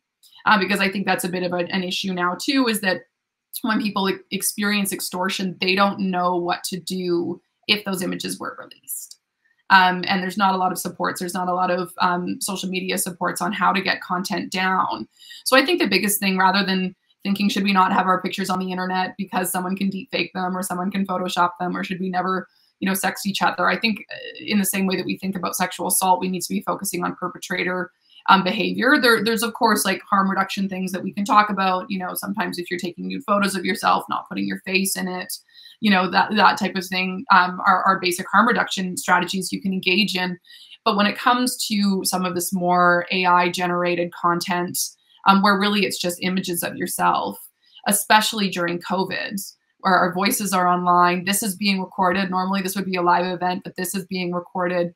So I think it's a bit unrealistic to tell people to avoid all of their existence on the internet in order to avoid abuse, and that we really need to be focusing on what is it about our culture that allows mainly men to feel so sexually entitled to often women's bodies that they're able to distort their images, they're able to co-opt their identities, and they're able to use women's sexuality against them. So what is it about this behavior that we need to change in society, rather than focusing on is there anything that we can do to avoid sexism and sexual violence? Because in the same way that we think about sexual assault, you know, there's ultimately no perfect way to avoid victimization. So we have a question from the audience, and it's basically asking if there's any laws around keeping intimate images or content of some sort after a breakup. Is there anything in the legislation about what to do in that scenario? No, there's no. Sorry. Yeah, in the criminal context, no, there's not. And I believe they asked about, they thought that teenagers, if they're in a couple, and then it's not illegal if they have it while they're still in the couple, but if they break up and they hold on to the material, that then turns into child pornography. No, the Supreme Court has carved out an exception for what it calls self-created expressive material between young people. So, you know, intimate images taken by young people in a relationship and expected to be sort of used in the confines of that relationship. That's, you know, under the legal definition, that's not child pornography, including if the person retains that image after a breakup. If they were to then go on to share that image, that could potentially hit the non-consensual distribution provisions or the child pornography provisions. Again, there would be a lack of clarity there about what applies, which is concerning. But yeah, no, there's nothing saying that if you have a intimate image of a person who you used to be in a relationship with and you break up, that you can be charged criminally for possessing that image if the person wants it back. And you know, I think, at least in terms of criminal legislation, criminalizing possession of an intimate image that was once part of a relationship that someone's retained, the criminal law might be a bit of a strong and blunt instrument in response to that. But certainly in terms of civil remedies, you know, this might be something that if you have a partner, particularly if they were an abusive partner and they are retaining your intimate images, that's something that can create a really credible threat and a concern that person might then use those images in a way that could potentially harm you. So yeah, Susie could speak more if there's anything in terms of civil remedies. It's not something that's currently illegal to possess an intimate image of someone who you used to be in a relationship with on the criminal side of things. No, and in Canada, there's not much on the civil side of things too. One area that I have heard of some people engaging with is in family law. And essentially when you're creating a prenup, you know, you can include it in your marriage contracts or relationship contracts that after you break up, you promise to delete all the images in your possession. So I've heard of that. I don't know what would actually happen if someone breached that, or how you would actually find out whether they've deleted those images or not. But there was a case in Germany where a woman successfully used their civil courts following a breakup to order her partner to delete and return any nude or intimate images. So it is possible in the law. And again, with these tech issues, sometimes existing law is enough, but this might be an area where we might need to develop some sort of civil or family law responses to say, you know, within an intimate relationship, once an intimate relationship is over, someone does have a right to ask someone to delete images, because I think that would give some people a lot of peace of mind, even though it's hard to tell whether the images have been copied or not. But to have a court order that says you were supposed to do that, I think also protects some of the reasonable expectation of privacy and what's done with those images in the future. I think this also goes back to the idea of I think someone had mentioned just like there's that shame and stigma about talking about sexuality generally, and then again, like the nature of how the internet has changed our relationships with one another, and really talking openly, being able to have those conversations with partners about things like, pornography, or right, like, and your boundaries surrounding some of these issues, the responsibilities, right, like when we sext, like, again, what's the responsibility that you have receiving these images, like, what are the expectations, and talking, in terms of like youth, really talking to them about, if you receive an image like this, what do you do, rather than don't send these images. Like if you get this message from a friend, or someone distributes this image, and you end up with it on your phone, like, what are your responsibilities? And, again, in the same within, again, these consensual relationships, like, what are the responsibilities that you have if you're going to be doing this? And like really trying to avoid like the like abstinence only kind of model, right? And talking about like, all right, if we're doing this, this is how we do it in a safe way. This is what we do when we break up and we have these images, right? Like this is how we get rid of them. Just really having these open dialogues about those kinds of things, and really defining the boundaries, I think, of what, and those expectations is so important. And they're just conversations we don't have, right? So I would love to start having them more often. So this is a general question I think any one of you could touch on. What are some best practices or changes that could be made to reduce the emotional burden on victims during the process of prosecuting, whether it's a sextortion case or publication of an intimate image case? I think not always showing the image would probably be very helpful. And we've seen that, I've seen judgments in child pornography cases in Canada. I'm not sure what the norm is for non-consensual distribution, where because we have an open court principle and anyone can come to court, in some cases, the judge will just decide to look at the images by themselves outside of the court to show that the image is actually of this person. But then they won't actually show it in the courts. There was a very famous case here in Canada where there was a female judge whose images were distributed without her consent. And there was a judicial council deciding whether she should be able to keep her job or not. And one of the determining factors for why she decided not even to go through this process of determining whether she could keep her job or not was because they wanted to show the image, and it would show the image to her colleagues. And so I think finding ways to not show the content so people don't have to worry about that being publicly available. Having automatic anonymity, I think, is very important, depending on the jurisdiction you're in. I think in the UK, you still have to request anonymity if you have an NCDII case. Or here in Canada, it's I think you still have to apply for it, but it's quite easy. But that's an extra expense that people have to pay for if it's a civil matter, where they have to pay to become anonymous. So ensuring that you have some privacy in the cases, I think, is very helpful.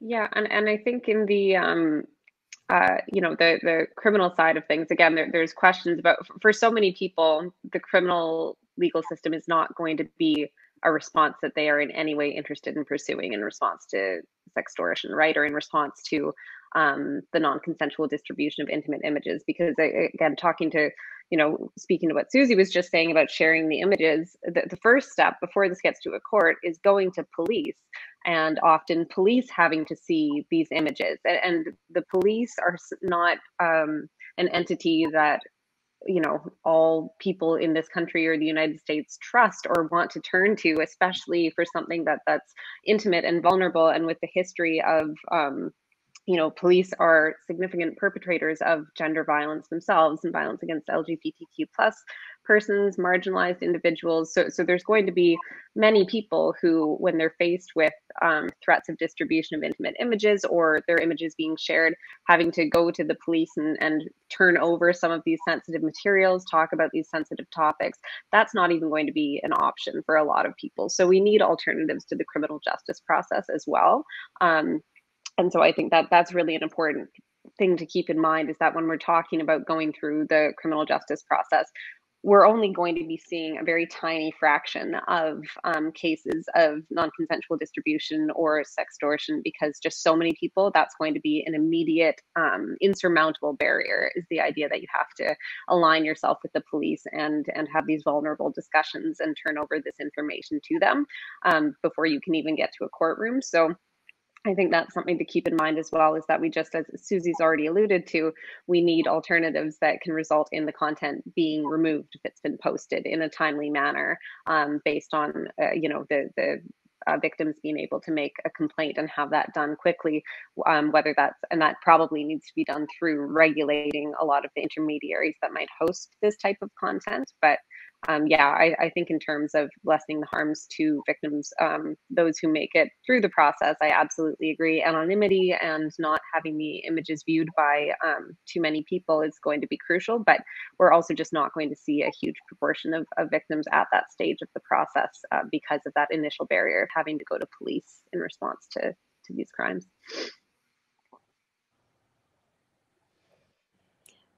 Yeah, I was just gonna add, like, to that point, that so many of these victims won't get to the criminal justice system, and so really thinking about supports, and then again, like, that educational component about, right, what is sextortion, what to do when this happens, the important, like, if you're not going to the police, where can you go, right? And again, like, trying to remove that sense of shame and that's the stigma that surrounds it, right? And again, like, getting individuals, right, like having those support systems are so important, and the idea that that they can go to someone, right? Like there's that victim blaming that happens so often, that's always happened, right, when it comes to sexual violence, in terms of like, well, you did this, or you were asking for this, or you, and so and we see the same thing, right, with images, and that, well, just shut down that account, or just, right, you shouldn't post these pictures, and so it can be really traumatizing, right, in the actual act of trying to get help. And so that those responses that we have to individuals who've experienced these harms, it's just so important, right, because it sends these messages about, like, their own level, their culpability, right? And so, yeah, I think just really trying to think through, right, like, how do we best support people? The criminal justice system is great for those who can access it, and if the legislation is there, and if it works, and if it's if it's used, but I think that it's more important to really try to provide the education and the supports for the people who won't make it that far. Karen, I'd love to kind of dig deeper a bit into this idea. So, like, we've been kind of discussing how youths are a particularly vulnerable population to sextortion for several reasons, whether they're more easily manipulated, they don't know their rights, or their decision-making abilities aren't fully developed, etc. What are some qualities that we could foster in young people to maybe reduce their likelihood of becoming involved in sextortion, whether it's from the point of view of the victim, bystander, or perpetrator? Yeah, that's a really great question in terms of for me, I always think about, again, for me, it's always education, and the idea of having these conversations. And we have to have these conversations with youth way sooner than we think, right, than we want to think that we have to have these conversations. I was just talking about this morning, because I have a 6-year-old and an 8-year-old, and right, and like, so somebody had said something about, well, luckily you don't have to talk to them about this stuff, and it's like, no, I've been talking to them about this stuff in developmentally appropriate ways since they were, like, were 1 or 2, like body safety, right? And then once they got iPads and devices, it was okay. There are ways. I think people are very scared. I mean, people don't like to talk about sex generally, as adults. Some people, it's very hard for them, right? And so, like, the thought of talking to young people, I think especially, is it's very daunting. And there's this idea that somehow it's going, that children are innocent, right, and pure, and if we talk to them about it, we're somehow taking that away, and that's not the case, right? Like, and so one of my friends is a developmental psychologist who really explains that, sex is a form of play, right? Just like, it's this continuum of play that starts when we're very young and then just changes in terms of the nature. So I think really for me, it's shifting and thinking about how do we create a sense of openness with young people? How do we have, again, these developmentally appropriate conversations so that, you know, we can try to prevent, but my thing is always response, right? Like, so I would love to be able to prevent all of these things from happening, but I can't. And so I want to have, I want at least, you know, for the kids that I'm around, I want them to know they can talk to me and there's no shame. And they, you know, like, again, if they need help, if something does happen, they feel that they can come to somebody and get the help that they need. So I really think, you know, make like, I like, you know, this idea of like almost like new safe sex, right? And again, starting from a young age and then really fostering the sense of like, that, you know, it's okay. And removing that shame, removing the stigma is really important.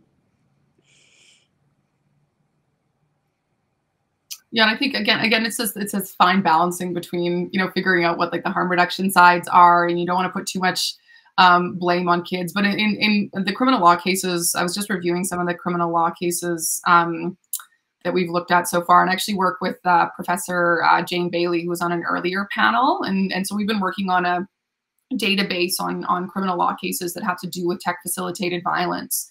And you can find that on the Equality Project's website. So I was having a run through that and looking through the extortion cases that we had on there. And a lot of the extortion cases that actually got to the stage of prosecution and reporting the decisions at trial, often what you saw was one person who was targeting many children.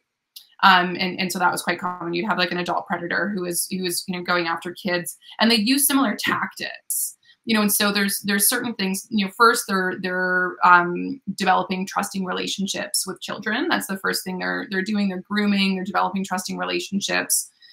We often saw tactics where they would use ways to get information out of children so that they'd be able to guess their passwords, get into their accounts.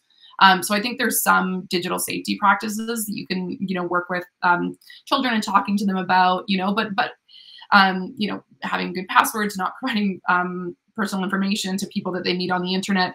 But ultimately, I think the most important thing, and this is more on our roles as adults, is being trusting adults that they can come to and they know they're not going to get in trouble. Because especially when it's adults who are targeting younger people and really focusing on this, you know, if anybody finds out, you're going to get in more trouble. I think that that's the biggest barrier for kids. And because there is this stigmatization of sex and sexuality, often these situations will amplify. And typically what happens is that the images will get more and more explicit. And so the risk becomes higher and higher and higher as things go on. Whereas if the behavior was captured earlier on, where children felt or teenagers felt that they could go to an adult and say what had happened, and to be able to have an intervention happen earlier, I think that's the most important thing. But again, there's this fear-based culture around getting caught and around also these images being seen by adults that they trust. And so finding some way to create societal norms so that they can either go to their, you know, their parents or whoever it is, or have specialized services that young people can go to, you know, Kids Help Phone and this type of thing, I think is really beneficial when it comes to harm reduction strategies.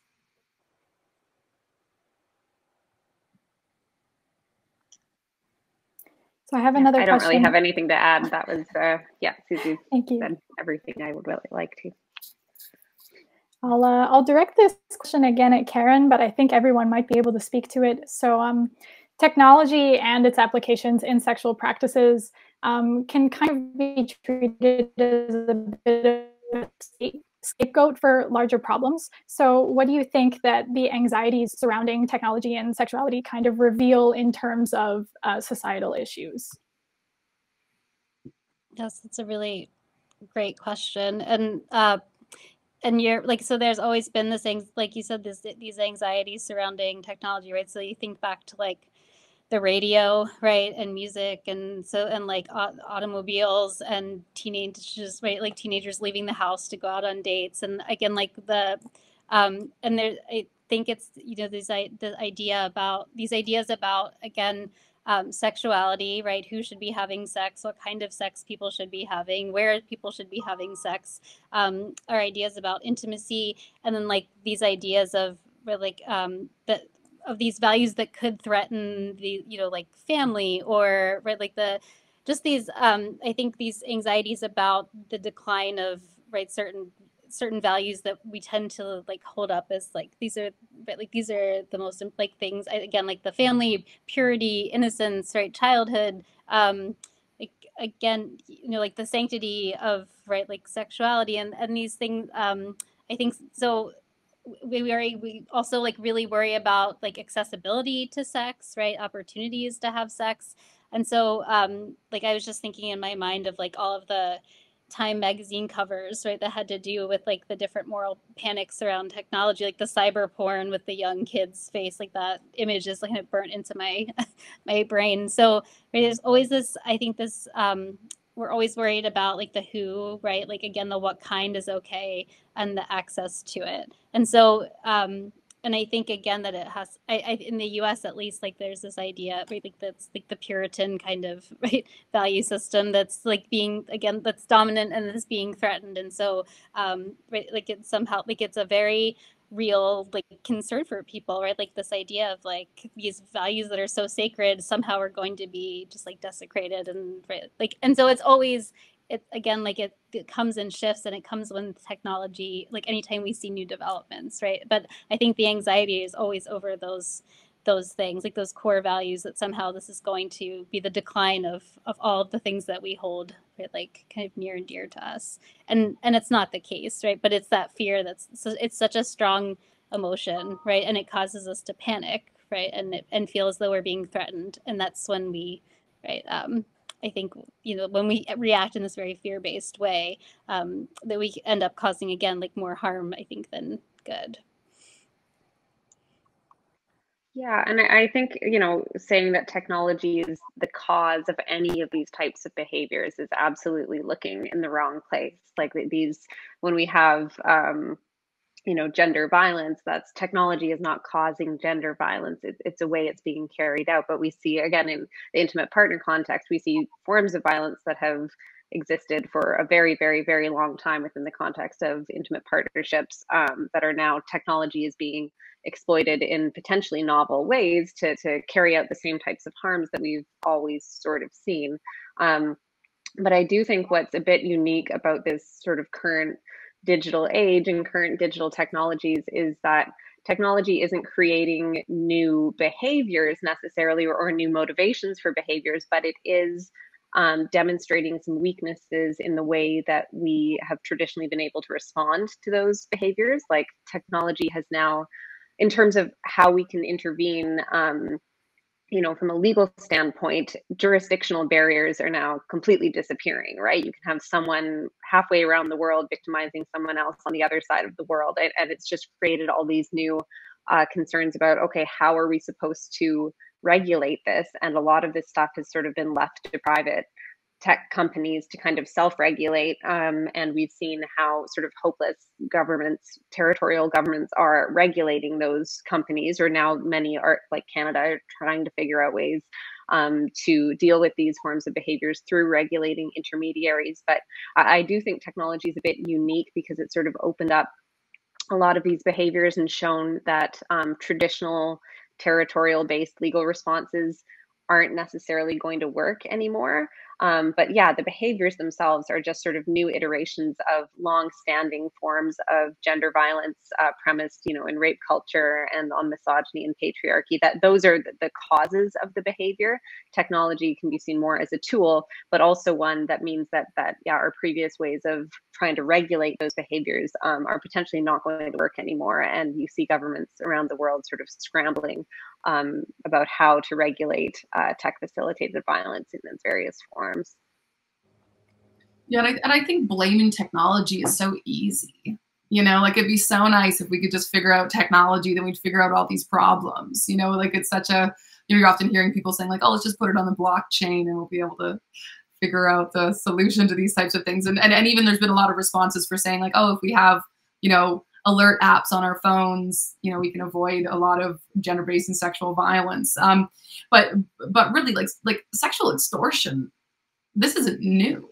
You know, I think that it's been amplified in some way by technology, because now we have images that can be used against us. And there's ways, like in that classic example of, you know, an older predator, you know, who's going after younger children, can get access to young children in a way that they never used to be able to get to. Like they can go on various gaming sites or wherever it is in order to get access to young people or Facebook and friend people. So I think there's new opportunities for people who are engaging this behavior.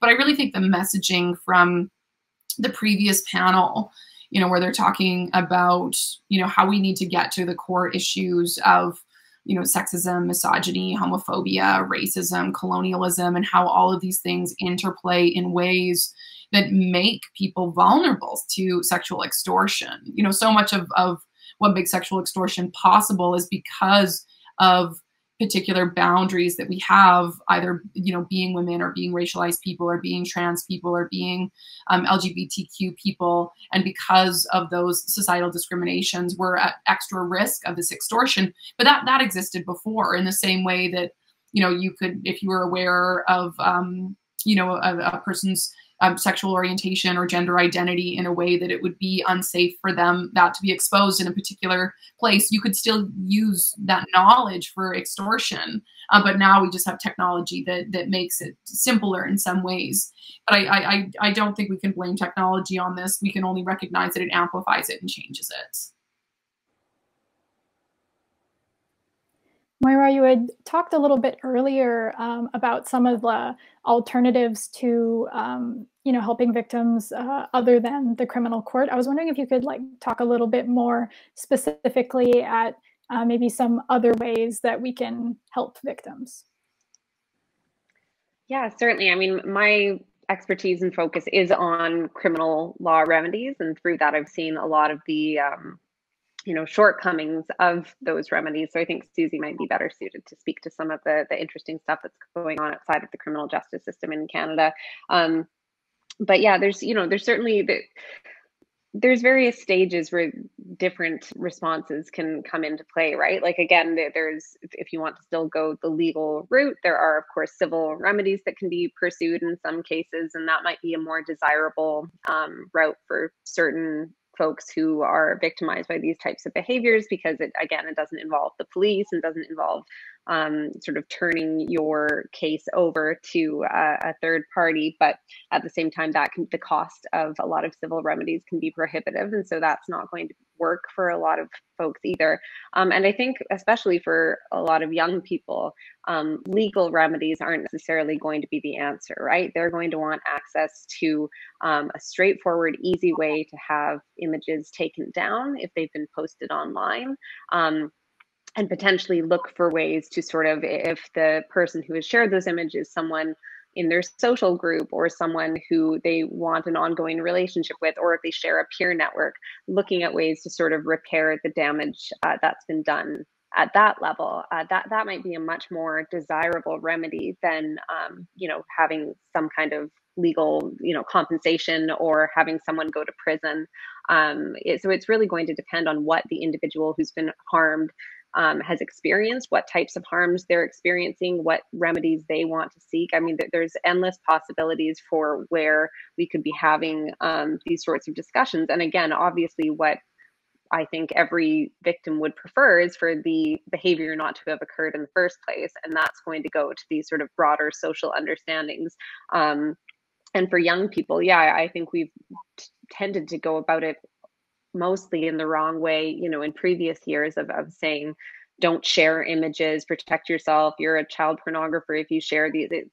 Using scare tactics is not going to stop young people from freely expressing themselves with intimate partners or friend groups. So I think it's really important to change the messaging there and have this be something that young people are not afraid to talk about with each other and with adults, and creating sort of new norms that don't make the sharing of a person's intimate image without their consent something that is sort of common and acceptable behavior for its sort of taboo nature among young people, right? Instead, to change this to something that we understand this is another extension of a person's personality, and they should have a say about who gets to see images of themselves and why. So shifting broader norms through education is, I think, going to be the key to preventing this behavior. And then in terms of remedies, I think we just need to be focusing on having as many options available for victims as possible, up to a criminal justice response for those who would like to use it in very serious cases, but everything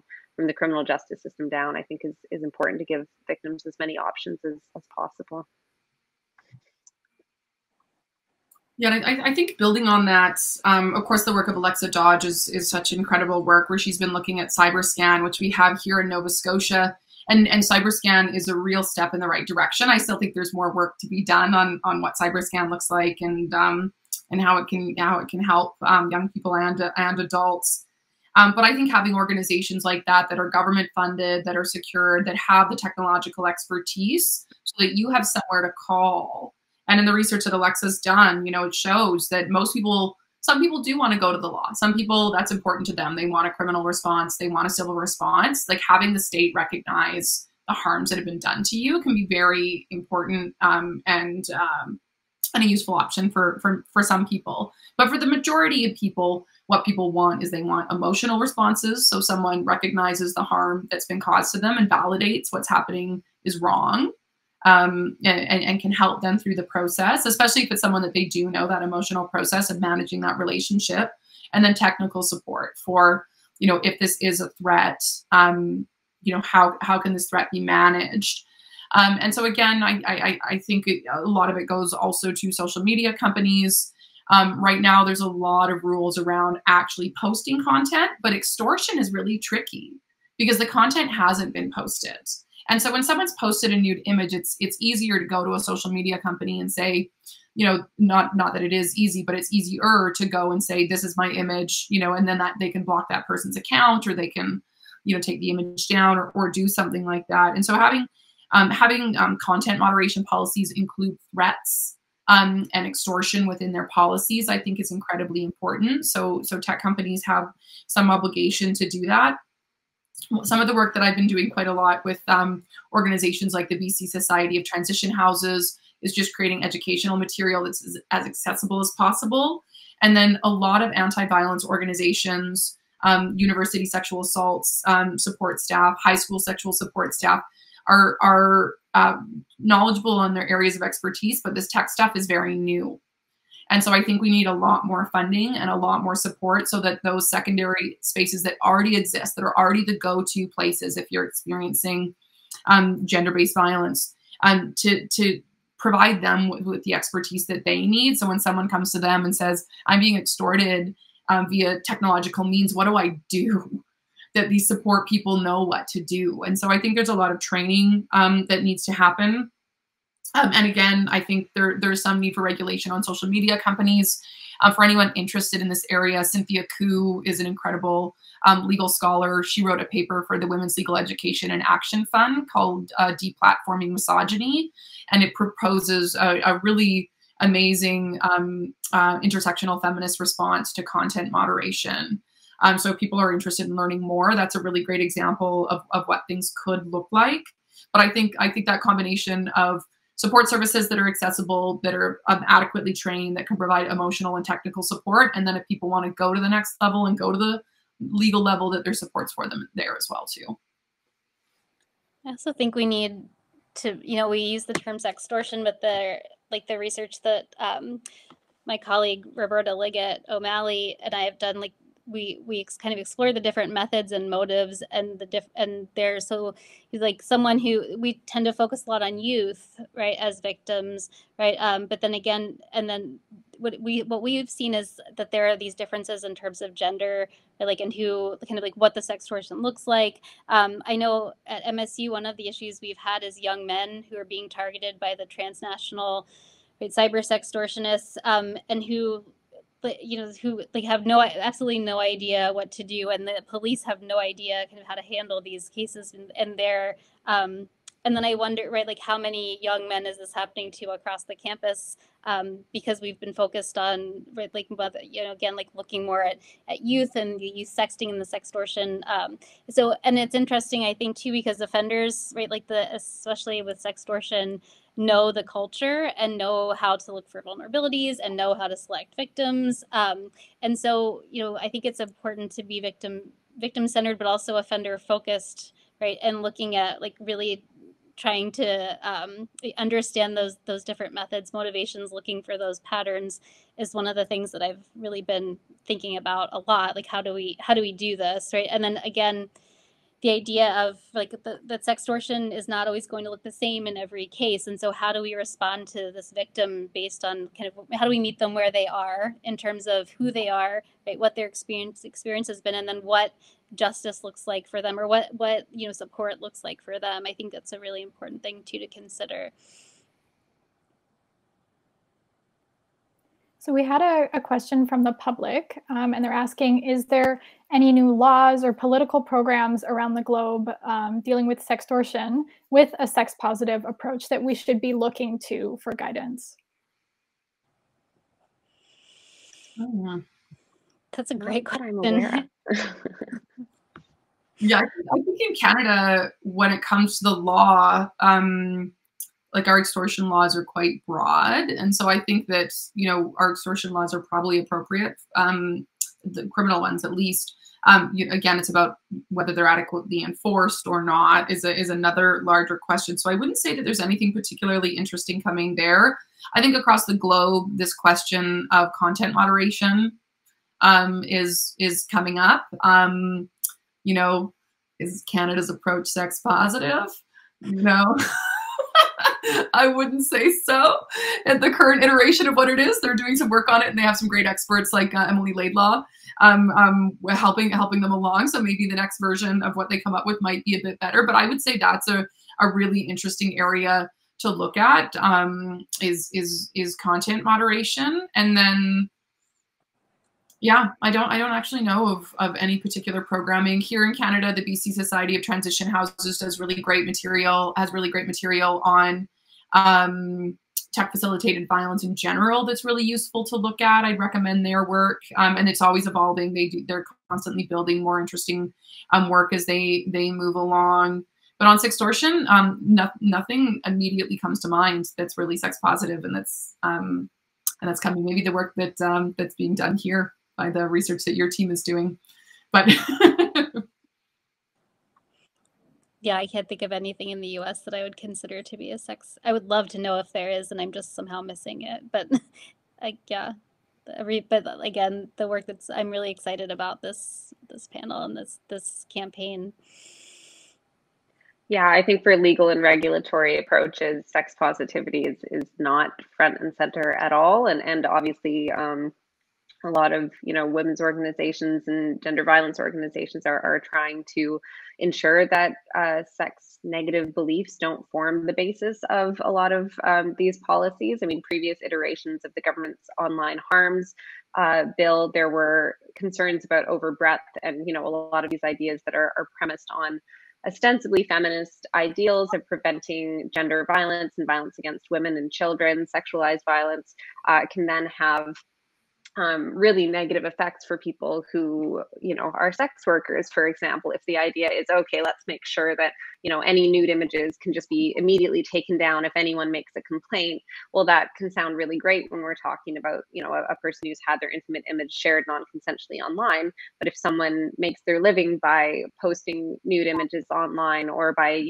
working as a cam girl or whatever, and someone can just easily make a complaint and have their work all stripped away from the internet, well, that's a significant issue, and one that, generally when they're coming up with legislative responses, governments tend not to think about those types of, the most generous reading is that they don't think about those potential consequences, and, at worst they do, and that's actually part of the agenda.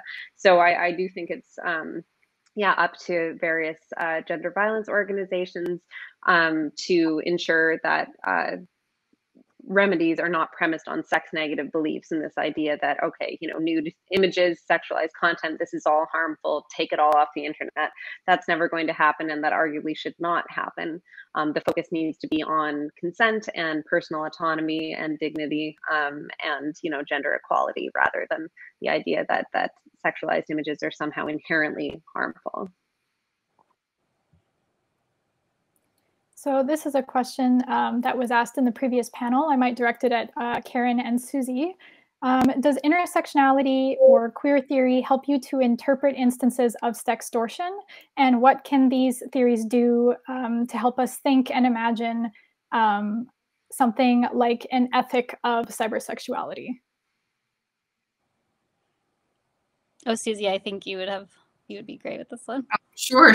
Yeah, no, I think with sexual extortion, intersectionality is key for considering this issue. You know, so often we have, you know, this dominated narrative of, you know, who's the person getting extorted, and it's kind of like a nice white lady, you know, and all these things. But really, you know, there's a lot of sexual extortion that goes on because of really important intersectional issues. So when we think of members of the queer community, right, there's a lot of places where you would be very comfortable out and lots of places where you're not comfortable out.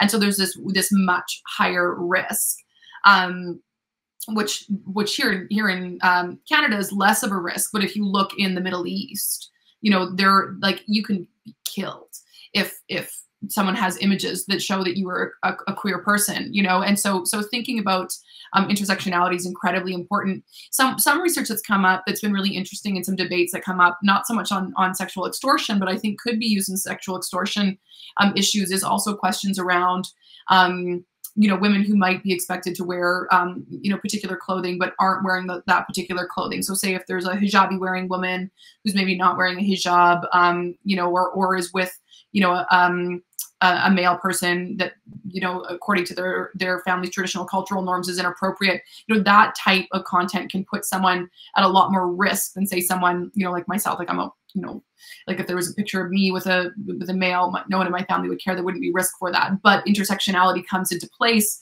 depending on the culture that you're from and depending on how culturally acceptable your identities are. You know, so, you know, trans people who are still facing many human rights violations here in Canada and might be selective on choosing when they're expressing their gender identity or allowing people full knowledge about their gender expression. You know, those are the people that are ultimately most at risk. And so thinking about ways that gender, race, religion, sexuality, sexual expression, sexual identity intersect is key to thinking about sexual extortion, because the more vulnerable we are because of discriminatory ideas about our social locations, the more risk there is. And so without taking an intersectional approach, and especially from queer theorists who really understand this idea of us being allowed to decide, you know, when particular aspects of our identity are exposed in the way that they are, is incredibly important.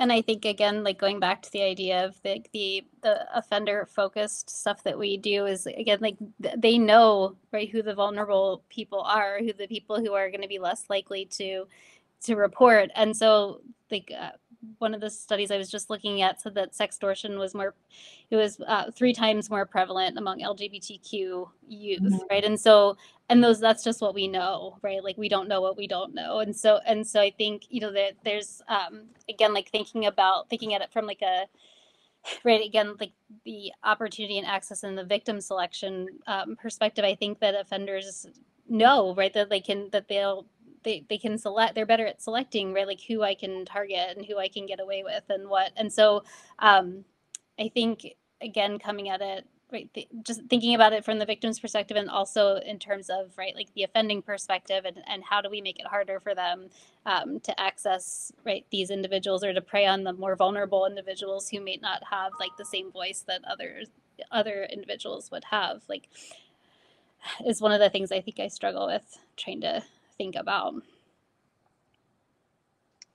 And I think looking at potential criminal justice remedies, anything that expands the criminal justice apparatus or is premised on, you know, harsher sentences in relation to these types of behaviors, that has to be undertaken with an intersectional perspective and with the knowledge of, you know, having to always question the legitimacy of a criminal justice apparatus that has done so much harm, you know, over the course of history, significantly more harm for marginalized people, for women, girls, gender minorities, LGBTQ plus people, racialized people. It's overwhelmingly been a harmful system. And so any remedies premised on expanding that system, legitimizing that system, providing more funding to that system. It's not to say that in the current, you know, social political context, there's no role for the criminal justice system, but that absolutely has to be taken into consideration and thought of carefully if we're just jumping to criminalization as the response to this type of violence. You know, an intersectional perspective demands understanding the harms inherent in that system, the increased surveillance on marginalized communities, the types of people these laws are actually going to be enforced against. So that has to be borne in mind as well whenever we're talking about any criminal justice response to these forms of violence. So in speaking on intersectionality, I'd like to maybe focus on something a bit more specific. Maura, I know in your research you deal a lot with gender dynamics. I was hoping you could talk a little bit about how those dynamics play out in the courtroom, maybe.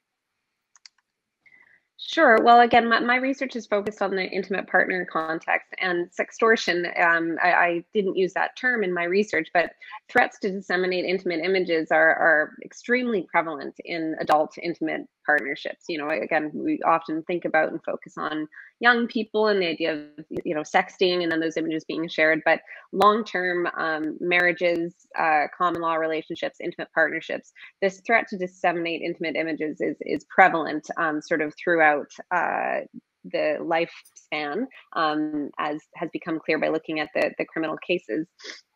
And I think gender really comes into play both, you know, in terms of the behavior itself and the harms of the behavior. So I looked at basically all criminal cases involving tech-facilitated intimate partner violence over the course of 3 years. All of those cases involved heterosexual couples and mostly men, overwhelmingly men targeting their female partners. So these really sort of traditional gender dynamics. That's not to say where the bulk of this behavior is taking place, but those cases that actually make it through the court system and result in written judgments, it's clear that in heterosexual intimate partnerships, male violence against female intimate partners is still prevalent, and technology is being abused in those relationships. And you know, the entire threat at the basis of sextortion, at the basis of threats to disseminate intimate images, is so inherently tied to our broader social perception of gender. You know, this whole idea that it could be so incredibly harmful to the woman if her male partner shares her intimate images.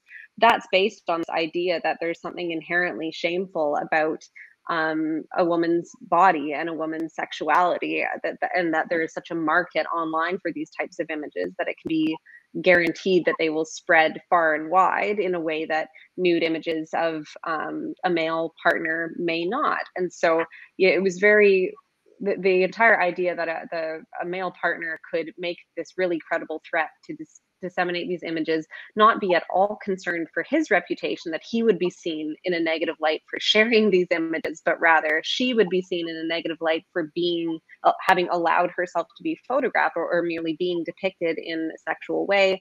That was sort of at the core of this threat, and it really shows this sort of broader rape culture and idea that men can you know, traverse these like hard sexual boundaries with their partners and, you know, exploit them, and they will face no consequences for doing so. It will be the woman who is penalized for, you know, having allowed herself to be sort of used as a sexual object by her intimate partner and trusting her partner.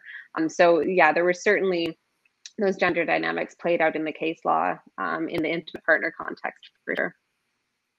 I'm going to jump in just because I want to make sure everyone has their time for their closing remarks. So I'd love if everyone could just talk about some of the things you're maybe working on now or in the future, where people can find you. Now is the time to shout out all of your projects. And we could start with Karen if you'd like. Oh, so people can find me. Again, I'm at Michigan State University in the School of Criminal Justice. And so I believe my contact information is online. I'm working on a lot of different projects right now. So with Sextortion, we're working with a bunch of different people on campus from different departments and different offices to try to put together some education for our students. And I have a couple of projects going on that are essentially looking at sextortion in different contexts. Right now, we're looking at sextortion in romance fraud, which is really interesting. And yeah, like I have all the projects on so many things, but really also developing offender-focused investigations of these types of crimes. Again, victim-centered, but we're really trying to bring the focus back on the offender and look at some of the crime scripts that individuals are using to work more toward prevention and education. So that's what I'm up to.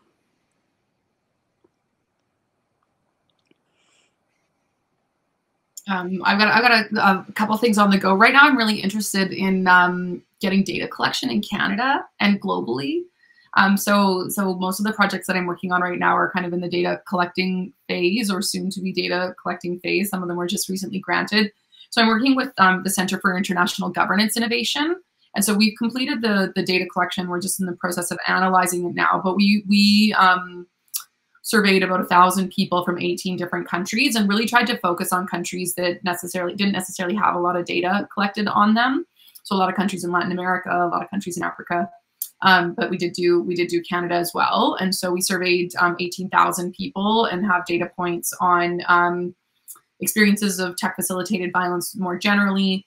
What remedies they're hoping for, what their experiences are, which forms they thought were most harmful. Because I think having that data can be really helpful in pushing for community change, educational change, and legal change.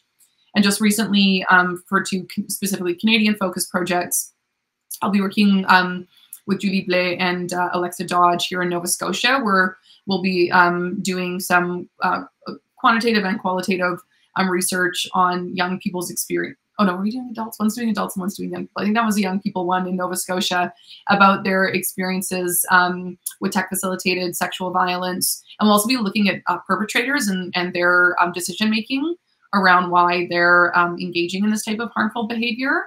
And then, oh yeah, that one is adult focused. And then another project I'll be working on with Alexa Dodge as well, Caitlin Mendes, Chris Dietzel, and Michael Keller. We'll be looking at the Yukon, Alberta, Nova Scotia, and Ontario, and looking at young people's experiences with tech-facilitated sexual violence. Again, looking at what they understand about supports and laws that exist already, what they hope to see in the future, and what they actually think would be useful. So those are big data collecting projects that I'll be doing over the next few years. And then hopefully once we have all that data, we can use that and combine it with some of the other legal research that I've been doing to hopefully find some better solutions and to better understand how specifically things are happening here in Canada. And I think Canada is a really interesting country to look at because we have such a interesting rural urban divide as well too. So I think doing a bit of work and looking how these experiences change depending on where you're located in Canada. And if you're interested in following my work, I've got a website, susiedunn.com, or you can follow me on Twitter at Susie M Dunn. Great, and I'll just wrap up briefly. I just finished my PhD dissertation, so I am recovering from that, but working to mobilize a lot of that research, and it's on tech-facilitated intimate partner violence. And yeah, throughout that research, I noticed some areas of Canadian criminal law where there are some current sort of legislative gaps, really interesting areas for judicial interpretation. I'm particularly interested in looking at non-consensual filming of sex, nude images, sexual behaviors, because that, unless it's surreptitious and meets the voyeurism offense, that's not currently criminalized. And in a lot of intimate partnerships, there's a lot of non-consensual recording that is not done surreptitiously, but instead a partner will actively, non-consensually record their partner to then, use those resulting images to threaten them, coerce them into certain behaviors. So I'm looking at mobilizing that research. And then I'm also, with Susie, I'm on the Women's Legal Education and Action Fund's Tech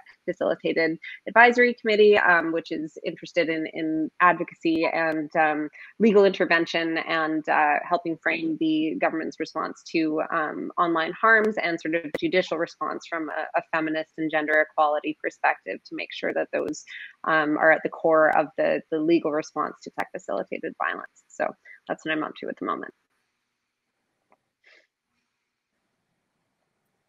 I'd really love to take the opportunity just to thank you all for taking the time to speak with us today. Thanks very much. Thank you. Thanks. Yes, thank you. Thank you so much, Zoe, and to our panelists, really, for this riveting panel. Once again, this was very insightful. So thank you, Susie Dunn, Moira Aikenhead, and Karen Holt for joining us today, and for sharing your knowledge with us. Your works are important, and I think I really speak for everyone when I say I feel quite inspired and motivated having heard all of you today. Before we end this well-filled day, I want to invite you all, so panelists and the public, to go check out our Sextortion campaign, as well as our other campaigns with Les Trois Sexes. We really have some interesting stuff forthcoming. So Les Trois Sexes has been fighting for sexual rights for 5 years now, and we intend to continue working towards a better understanding of sextortion in order to develop campaigns aimed at educating the public about their rights, at protecting marginalized communities against the harm of sextortion, but without restricting their liberties and policing their bodies further. And also, we want to have change in policies implemented, really. So as a part of the campaign, we have released a research report that is sadly in French only for now, but we will be releasing a 2-pager that will be sent to national and international institutions, as well as researchers. We are disseminating scientific content. And lastly, we have created a fun game in which you are the hero in order to educate the general public about a few of the occurrences of sextortion beyond image-based violence. So I really want to encourage you to go and play. K-pop fans among you may recognize a figure in the game if you are one like me. So please check it out and follow Les Trois Sexes on Instagram, Facebook, LinkedIn. And this is it. So I really want to say see you all next year for hopefully a second edition of this seminar. This was too interesting. We hope to tackle new questions and advances in the field. So thanks again to the panelists, to Zoe, Flavie, Gabrielle, and also to the Raoul-Dandurand Research Chair, and of course, Canadian Heritage Funding, without which nothing of this would have been possible. So thank you all. Wishing you a great day.